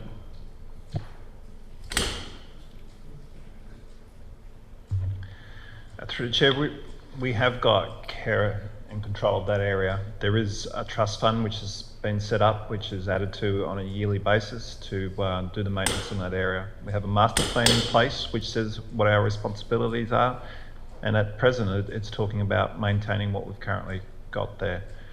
To answer the question from before, this is something that we've been looking at for 12 months, and again when the prices come back we've looked at it and gone, it's a chook shed, you know, should we be doing it? But we do have responsibility to do it. This is what the engineers have said that we need to spend on it. It is also not something just to hold up a wall, it is something to make sure that the visitors around it can be there and be safe. I think that if we're going to be looking at what our responsibility is and what we're going to care for in the future, this is where we'll then have a look at that master plan for the whole area, which we're going to bring back to it. So I think the answer is going to be in the master plan, and if we're going to stop looking after these buildings, then let's get that changed in the master plan. Any further, Councillor Nicholson, sorry. Thank you. I think the CEO put it quite well. This is an important heritage structure within Ratalang, and we do have responsibility to repair it after some significant damage was done. It is a point of interest when you're walking along the path, and it is great for the community to be able to safely access and walk around it. But I also do agree that this is a significant amount of money, and we do need a plan going forward. I think the master plan review is timely and a good place to have a discussion around how do we intend the conservation park to be used and enjoyed by the public, and where do we want to invest future funds and efforts into the parks. Thank you.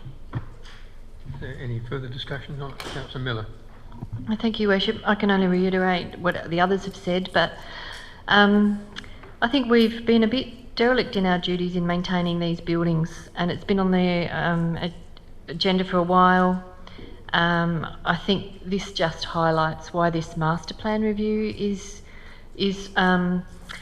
so important, and to understand where everything's at and what our responsibilities are. And I think we actually need to do this work, get it done, and review that master plan as a priority. And I don't think we can continue to wait for the committee to get that work. We either know where it's at or we don't. So I hope that this gets supported. Thank you. Any further discussion? If not, I will put the recommendation. All those in favour? Against? It's carried.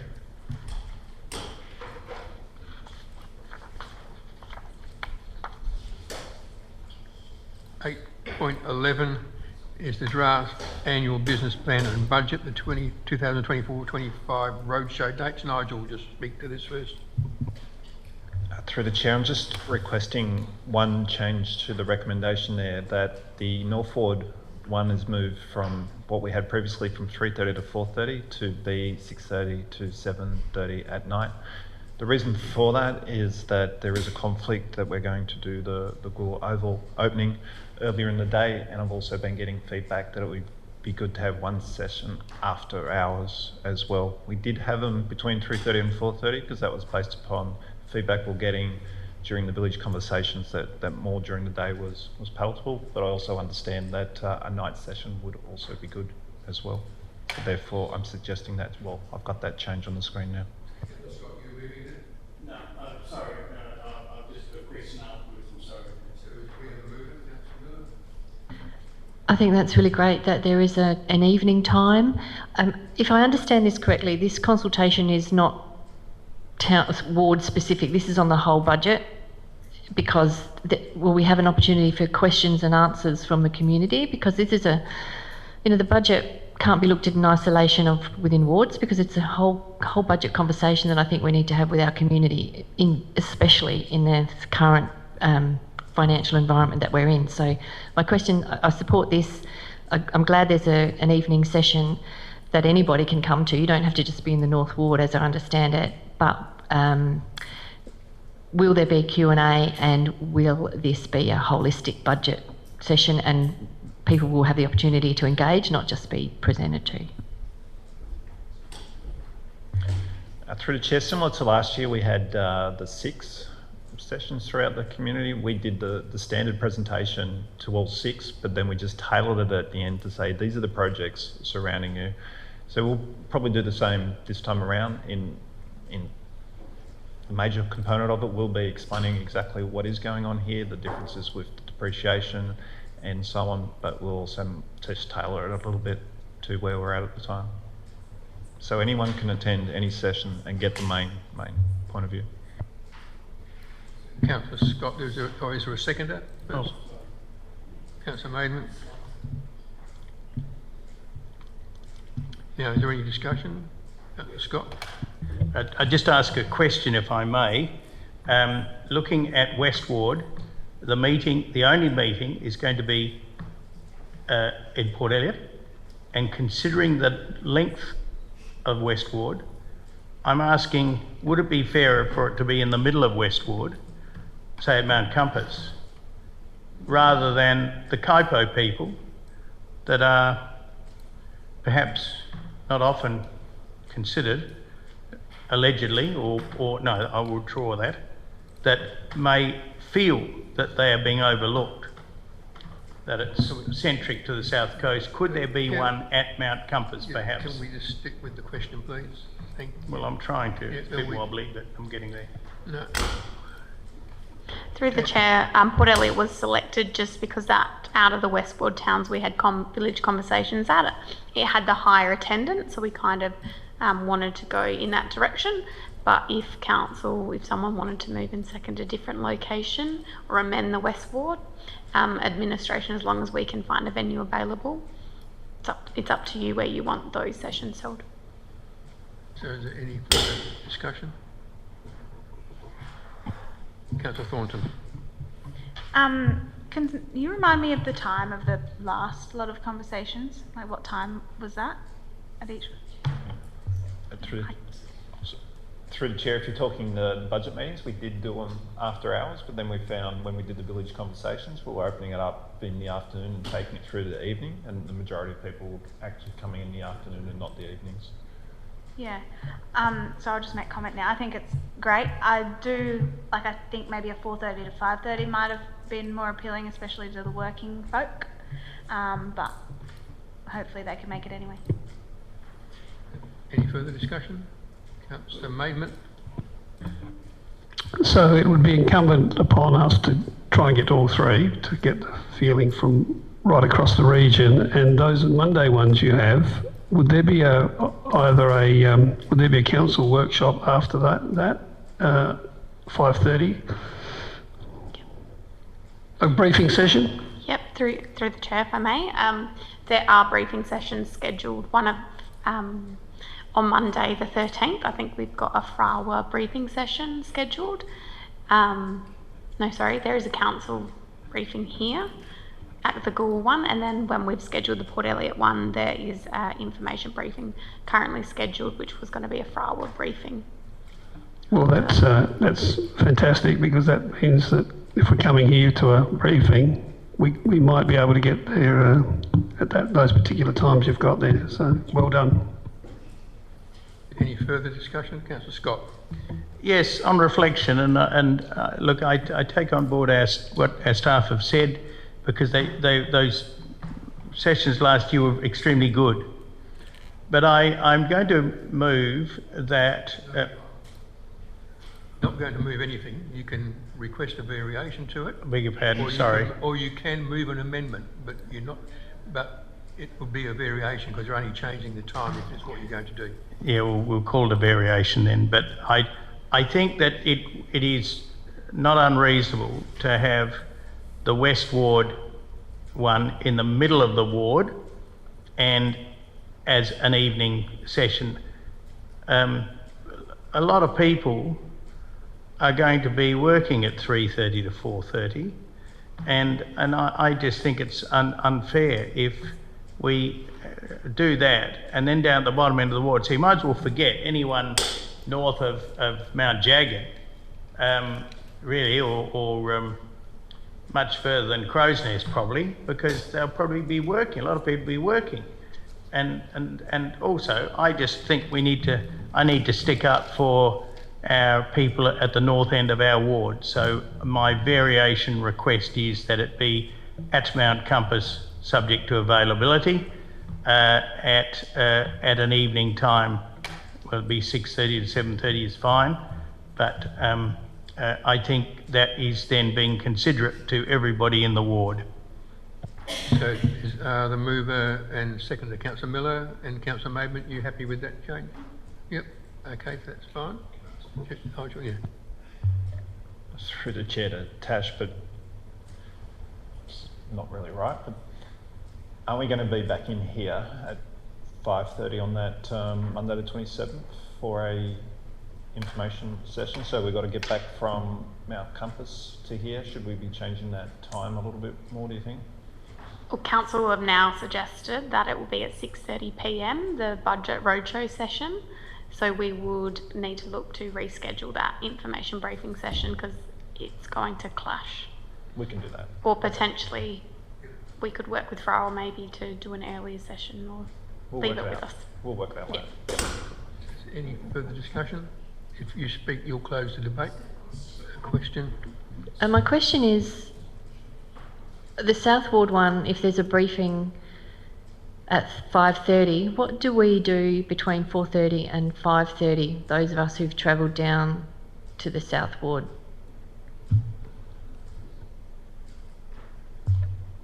Through the chair, I could imagine that we'll be standing around still answering questions from the people that are there. I also want to remind elected members that prior to last year, there was only one session which happened in this office, and what it was that you could just come in and do a 5-minute deputation. So what we're doing with 3 sessions is significantly more than we were doing 2 years, but it's less than the 6 last year, but we think this is a far more productive time. Was it 6:30 to 7:30 on the West Ward session? Was that the variance? Yep. Is there any further discussion? Councillor Maidment? Yep. Question, given that Fraua are presenting on the 27th, could they not do that at Mount Compass prior to the budget session? Through the chair, I love your thinking. We can try and organise something along those lines. Yep. Any further discussion? Councillor Miller, you close the debate. Thank you, Worship.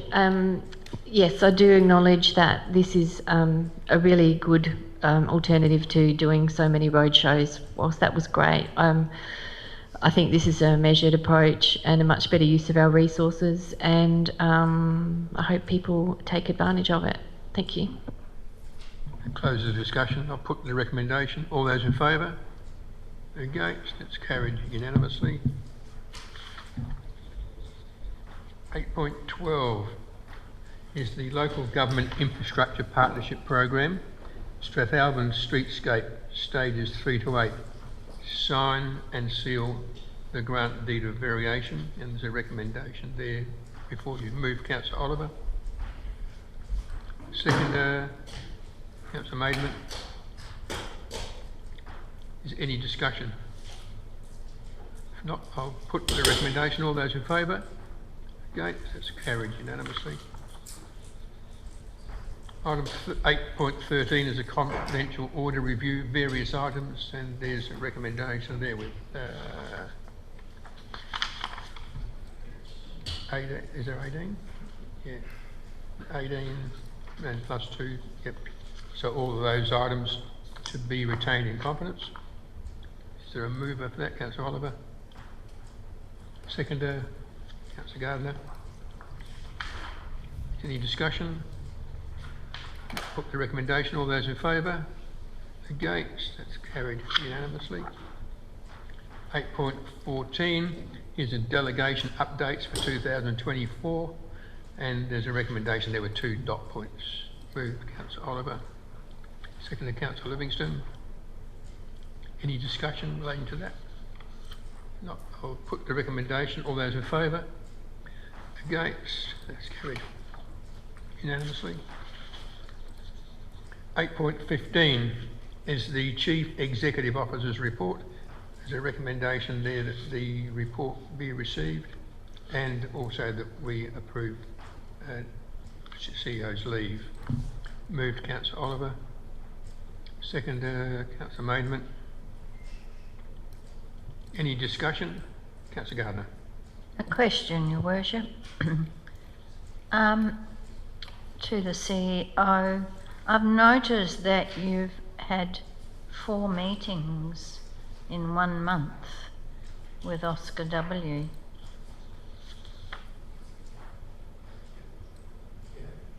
Can you give us some update on what's going on, please? Through the Chair, Council has previously resolved that we're going to set up lease arrangements with Oscar W. So we've been having those discussions, but the main focus has been on the fit out of their new shed, trying to organise exactly what's going to go into there, the budgets concerning that, exactly what's going to go on. So we've been getting those closer to it. The next step for that is that they will be presenting to an information session in May to show where we're up to with it. Very productive discussions. Any further discussions or questions of Nigel? If not, I'll put the recommendation. All those in favour? Against? That's carried unanimously.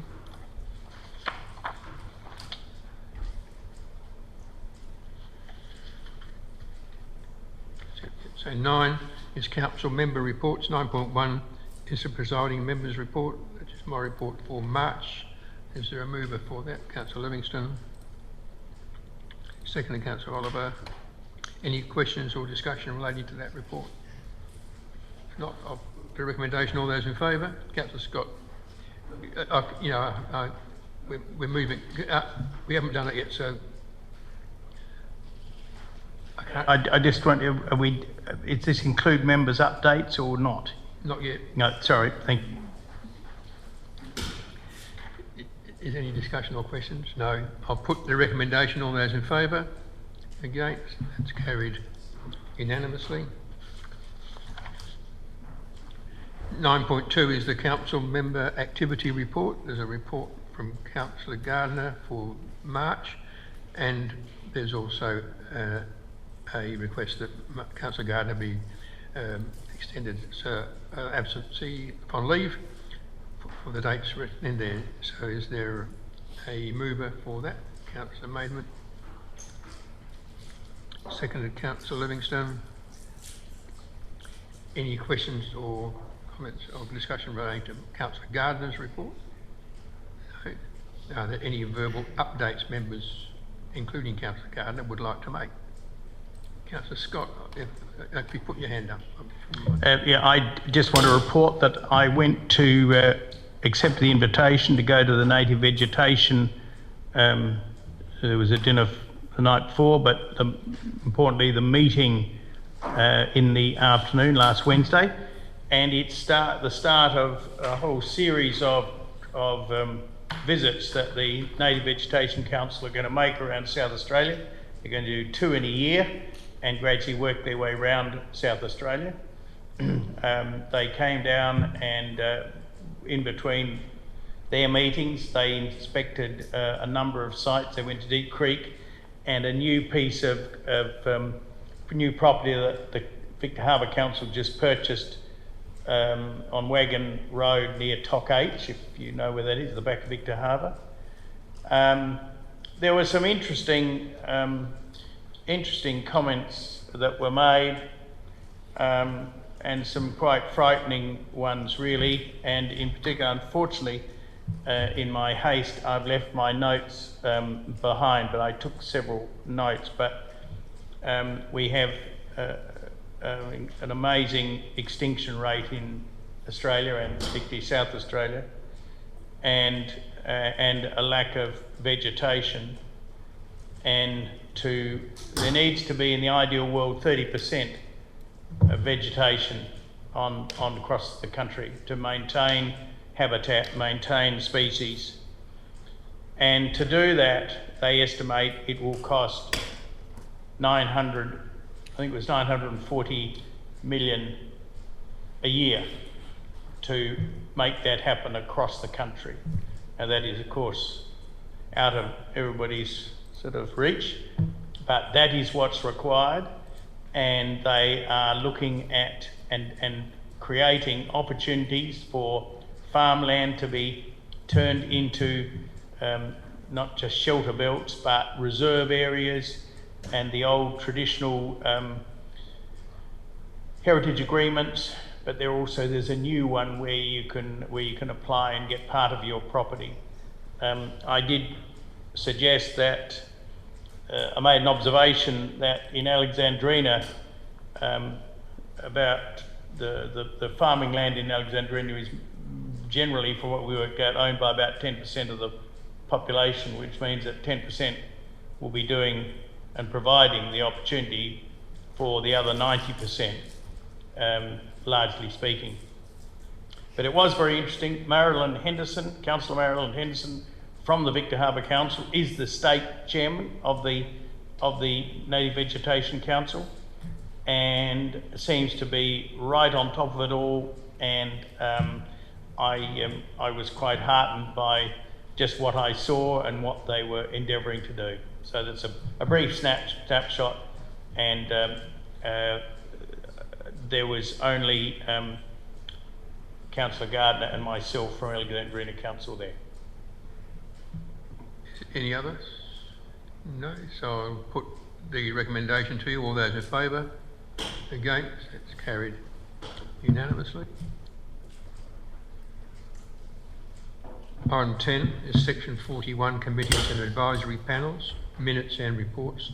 10.1 is the minutes of the section 41 South Australian Wooden Boat Festival Committee, and there is a recommendation there from them. Is there a mover for that? Move, Councillor Livingston. Second, Councillor Oliver. Any discussion? I'll put the recommendation. All those in favour? Against? It's carried unanimously. 10.2 is a recommendation from the section 41 South Australian Wooden Boat Festival Committee, and there's the recommendation from the committee and also for administration. Is there a mover for that? A question? What's the question? Oh, I just wondered if we could deal with 1, 2 and 3 together and 4 separately. Sorry, yes, 1... Just a moment. Sorry, I just need to check one.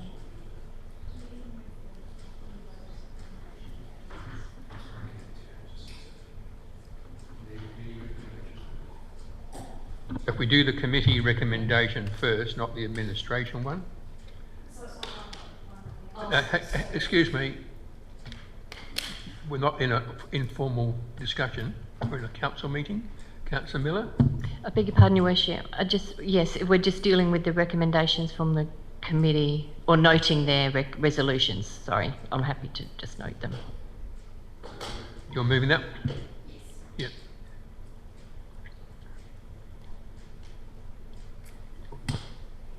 Seconding it? Yeah. It's got to change that bit there. So, is there any discussion relating to that? Councillor Gardner? Yeah. Sorry, I'm feeling a bit confused. Are we including 4 in the recommendations from the Boat Festival Committee? We're just talking, so the first recommendation is the recommendations of the actual committee. Right, And that so goes just through 1, 2, 3, 4 and 1 and 2. So that's that. And then there's a recommendation from administration, which is separate. So what about, because I won't be able to vote for this at all if it includes 4 of the the committee's recommendation. So yeah. I'm happy to do 1, 2 and 3. Okay. Through the chair, what we're doing, what's on the screen at the moment, is simply noting what the Wooden Boat Festival Committee said. So they did actually request council to do that. So we're noting that they put a request to council. And then what we do with that request is what we're going to handle in the next section. So we're just noting exactly what they said, and then we'll deal with it. So, Councillor Miller, you would close the debate if you speak. So, Clarify what I've done here. no, hang on. You've moved the recommendations of the committee. That's it. That's it. 1 to 4, just No, them, not the rest afterwards. 1 to 4, 1 and 2, but you haven't moved anything to do with the recommendations of administration. Through the chair, if we just scroll up a little bit again, there was 2 meetings. So the first meeting's on the 4th of March. Yeah. The second meeting's on the 18th of March. We're noting what they said on the 4th of March, then we're noting what they said on the 18th of March. Yeah, we're not making decisions. No. Is there any further discussion on the recommendations of the committee? Councillor Livingston.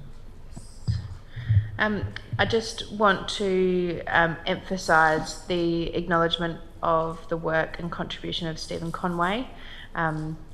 He played a massive part in actually getting the festival over the line last year, and I just also want to make comment in relation to the allocated $75,000. $50,000 of that is from SA Tourism Commission and does come with conditions in relation to having an external event manager.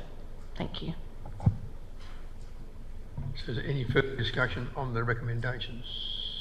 Not, thanks for that clarification too. So I'll put the recommendation. All those in favour?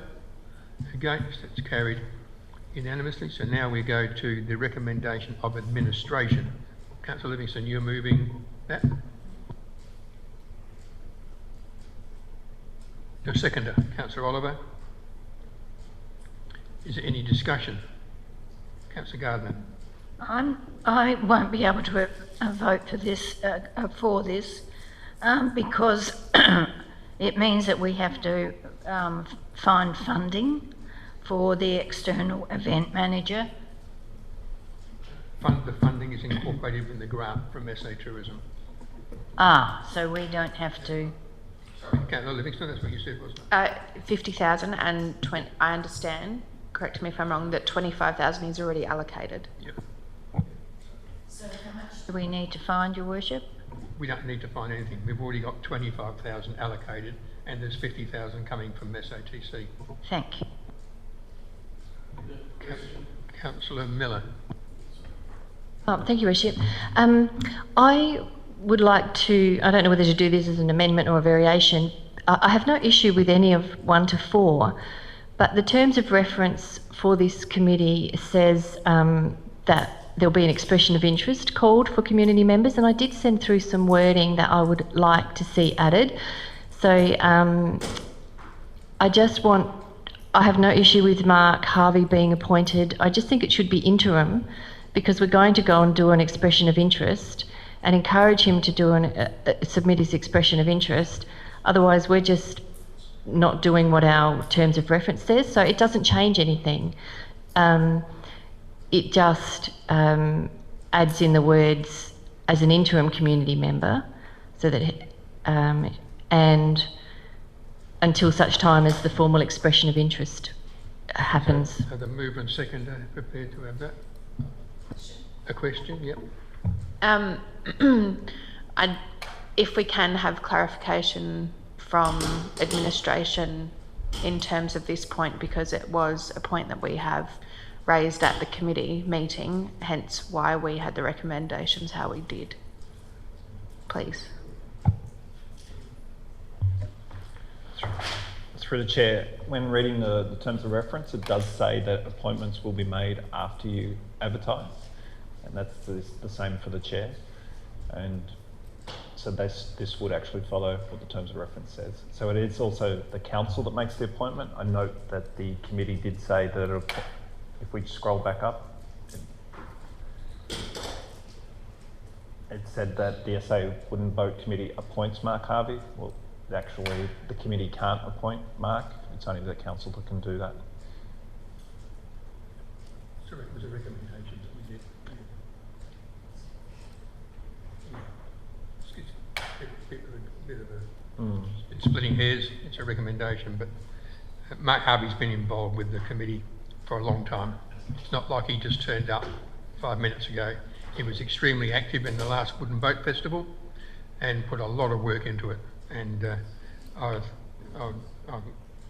be offended if we didn't accept him with open arms. So, Councillor Scott, you had a question? Yes. Can we, or a variation, it says that any additional funding required be absorbed by existing operational budgets and offset with commercial sponsorship funds received. Now, do we have a guarantee that we're going to receive those funds? Or should we be saying that any additional funding be absorbed within the commercial sponsorship funds received, and that then leaves council free of a requirement to fund any shortfall?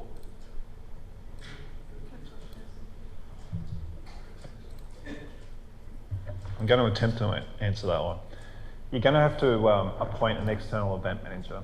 Part of the funding agreement from SATC is that is a requirement of it. They're giving us $50,000. We've already allocated, I think it's $75,000 towards the Wooden Boat Festival. We're expecting to get $60,000 in sponsorship. We may even receive more. We'll do all our best endeavours to achieve that, but I can't guarantee that all that money is going to come in. But what we're also saying by this recommendation is we're not asking for any more funding at this point. We do think that this can all be funded within existing operating budgets. So any further discussion? Nobody else? Councillor Miller, you've got a question? Because you've already spoken. I have a question about what I was proposing that is consistent with the terms of reference. I am not querying Mark Harvey's eligibility or merit or appointment. I'm questioning the process that we're doing this.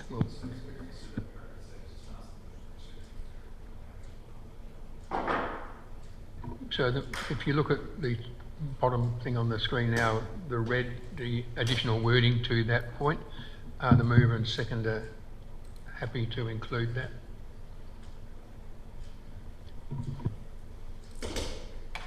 Yep. No? Yes or no?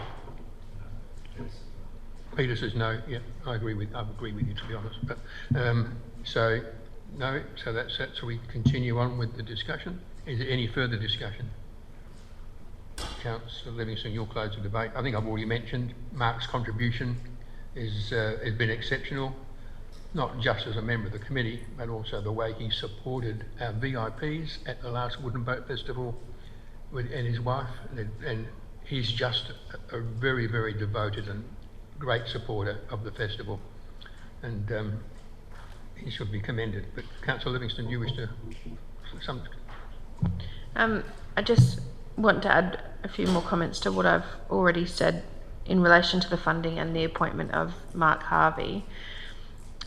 Firstly, in relation to the funding, it's the committee's intent to get as much commercial sponsorship as possible for the festival, whether in addition to whatever budget we already have allocated from council and from SATC.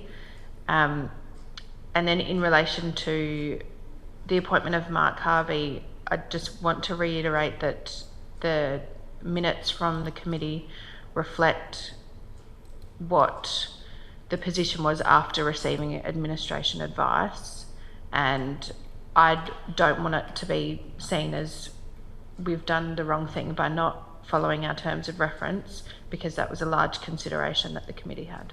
Thank you.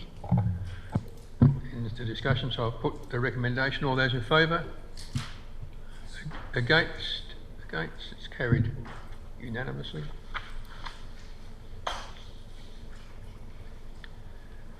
.3 is the minutes of the Section 41 Cemeteries Advisory Committee. Recommendation that we receive their minutes from their meeting on the 21st of March 2024. Moved Councillor Oliver. Seconded Councillor Maidment. Any discussion or questions? Councillor Miller.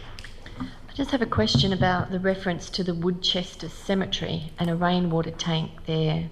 Is there any more information available on what they need or how that came about? That one on notice. Any further discussion? I'll put the recommendation. All those in favour? Against? That's carried unanimously. 10.4 is the minutes of the Section 41 Chief Executive Officer Performance Management Panel meeting of the 3rd of April 2024. Moved Councillor Oliver. Seconder Councillor Livingston. Any discussion? Any discussion? You got Councillor Miller. Thank you, Worship. I would just like to commend the CEO on the presentation that he did to us last Monday night, and it was really a good opportunity to reflect on what has been achieved over the last, or since the last review, and just the sheer work that is being done in this by the CEO to lead change in this council and to address the financial challenges that we have. And I just want to stress that I really recognise it and I appreciate it, and I just didn't want it to pass without some kind of comment around that. So thank you. Is there any further discussion? No. So I'll put the recommendation. All those in favour? Against? It's carried unanimously. 10.5 is a recommendation from the Section 41 Ratalang, Basham Beach and Horseshoe Bay Advisory Committee regarding the Ratalang Basham Beach Conservation Reserve native grasslands, weed control and data collection. And there's a recommendation there from that committee and also administration. Councillor Miller, you're moving that? Question first, Your Worship. Well, I just want to be clear on what we are doing here with this one. So I'm moving recommendation 1. Hang on, ask the question first. Okay, if I move recommendation 1, 2 and 3, which are that we're noting the resolutions of the Ratalang Committee, we're not endorsing what they've recommended. We are just noting their recommendations. So we're noting that they. If we're just noting, I'm happy to move that we're noting. Well, Thank you. That's if we're going to do it. If we're going to split it into 2 parts, yes. So do you want to split it into 2? No, I'm happy to. Hang on, I'm not asking you. I'm asking everybody. If we're going to split it into 2, the members have to agree to it. So is anybody against splitting it up? Right. So now we can go to recommendation 1 only. So you wish to move that? No, you're not moving a recommendation 2. I'm happy to move the recommendations coming from the committee. I'm not happy to move the officer recommendations. That's recommendation 1. So you wish to speak to it?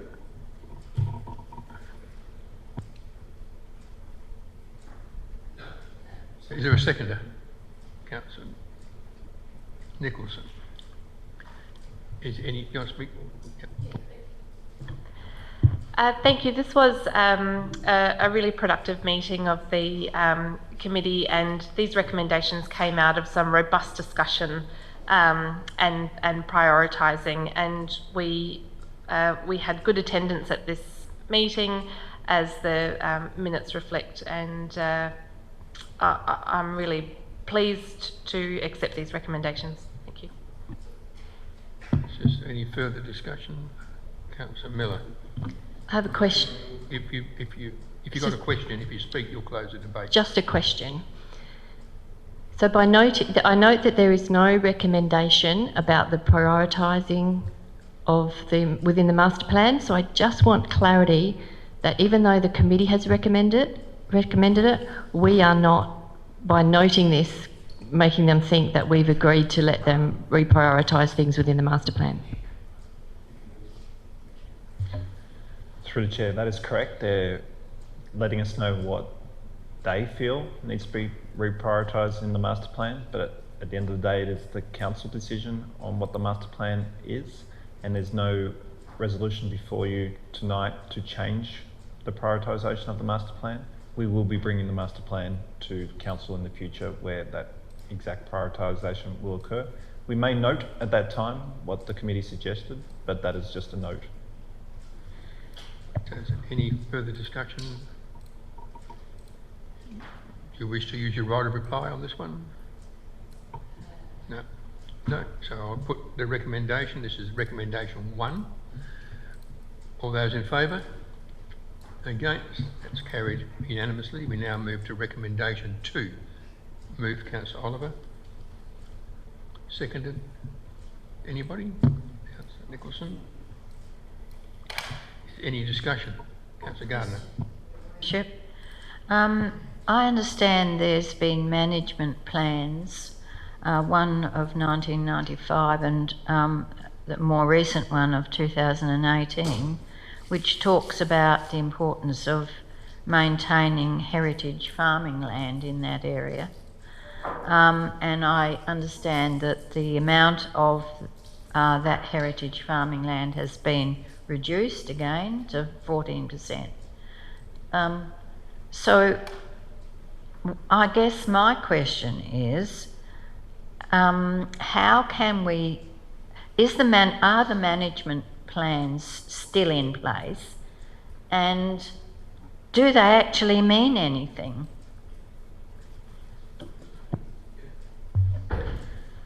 Through the chair, the master plans are still in place, and although they will be brought back to council to be revised and have a look at the same time, council has been presented opportunities to plant native grasses, and council has resolved to do that in the past, and this continues along the lines of what council has resolved to do to allow that land to be native grasslands. So there will not be then any heritage farming land left. Is that right?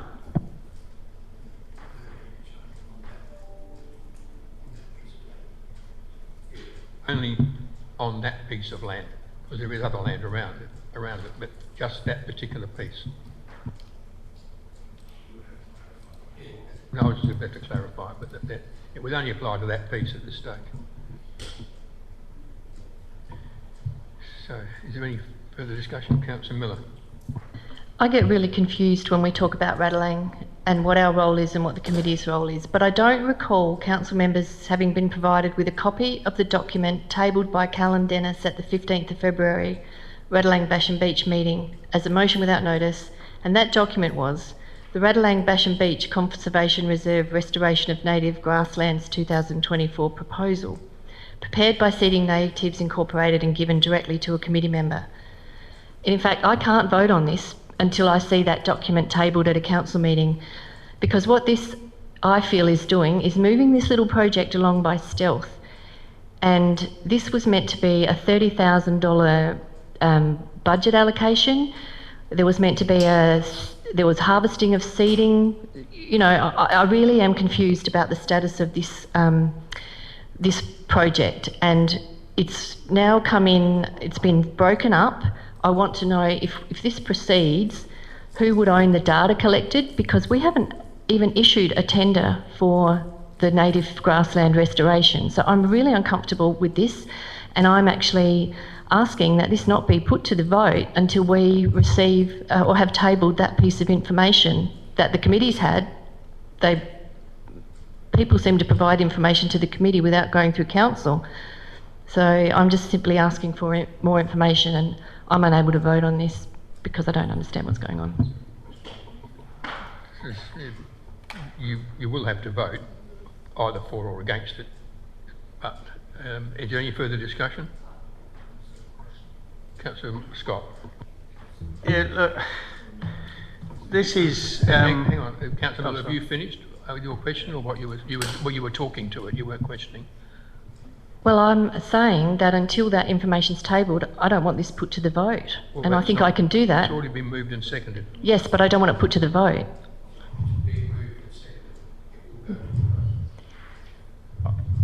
Through the Chair, I just wanted to say that yes, there was a document which was produced by one of the committee members at that meeting which had a proposal. That was something that the committee member placed into the committee, but that's not a document which was formally tabled. It was something that he had. I do have a copy which I've agreed for my administration to send to you, but that's not forming a basis of what council is discussing at the moment. What's before council at the moment is to endorse 9,350 to be spent from the trust to do the much needed site preparation, as in having a look at what's there at the moment and collecting the data, which we will own, but also doing weed spraying to make sure that the weeds are kept down, which is something I know that has been important there as well. And then what we'll be doing with that data is then going out to tender for the future native grass planting, as previously resolved by council. Councillor Scott. Yes, Your Worship. I did say earlier that I was not at the business end of the last Ratalang meeting, but it's what is actually, as I see occurring now, is what happens typically in government departments, and I'm not being critical of any particular person, but they're trying to run the rope around the capstan too many times and it's nearly coming to a halt.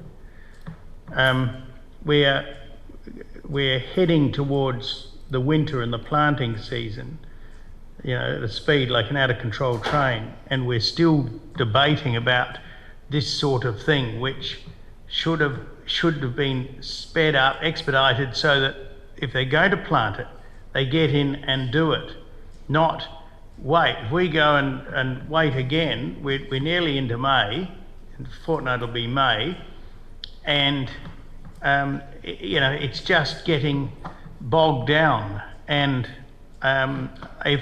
if that was the resolve of the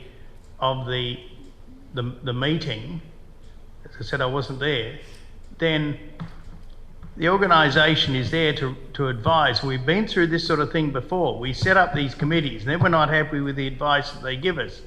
They've thought about it, come up with those sort of, and Councillor Nicholson, I think, was there at the meeting, I believe, from beginning to end. And this is their advice. So if we don't take it and move quickly, well, the horse will have bolted and we'll be left with weeds coming back in and the thing just being a mess. And there's all this business about farming and agriculture and this sort of thing. And I've said this on a number of occasions, that we're not trying to put in a banana plantation there, which is totally foreign. When old Mr. Basham came onto that land, there would have been native grasses there, which in the fullness of time would have been ripped up and replaced with wheat and oats and barley and all that sort of thing. So to sort of suggest that native grasses are not consistent with what was there, and I believe, and I have faith in the advice that I was given, that because some of the grasses I knew of were native to the area, it is actually going back to what it was like on day one when Mr. Basham took up land there. So I'm just, I think we have to work out, are we are we going with it or aren't we? And if we aren't, then, the committee, I would think, would be completely baffled, having put in the time, and they do put in quite a lot of time on the management of that committee, of that reserve, and I just think this is what they've come up with, and we have to a certain extent, they're not expending a lot of money.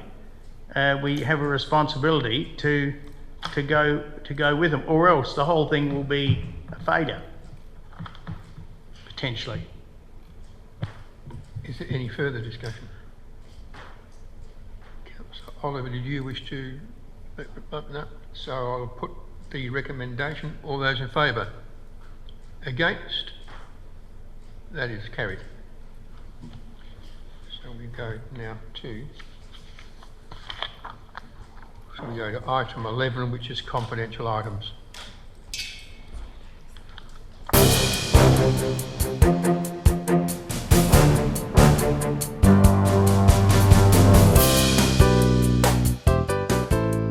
South Coast Television, your community, your voice.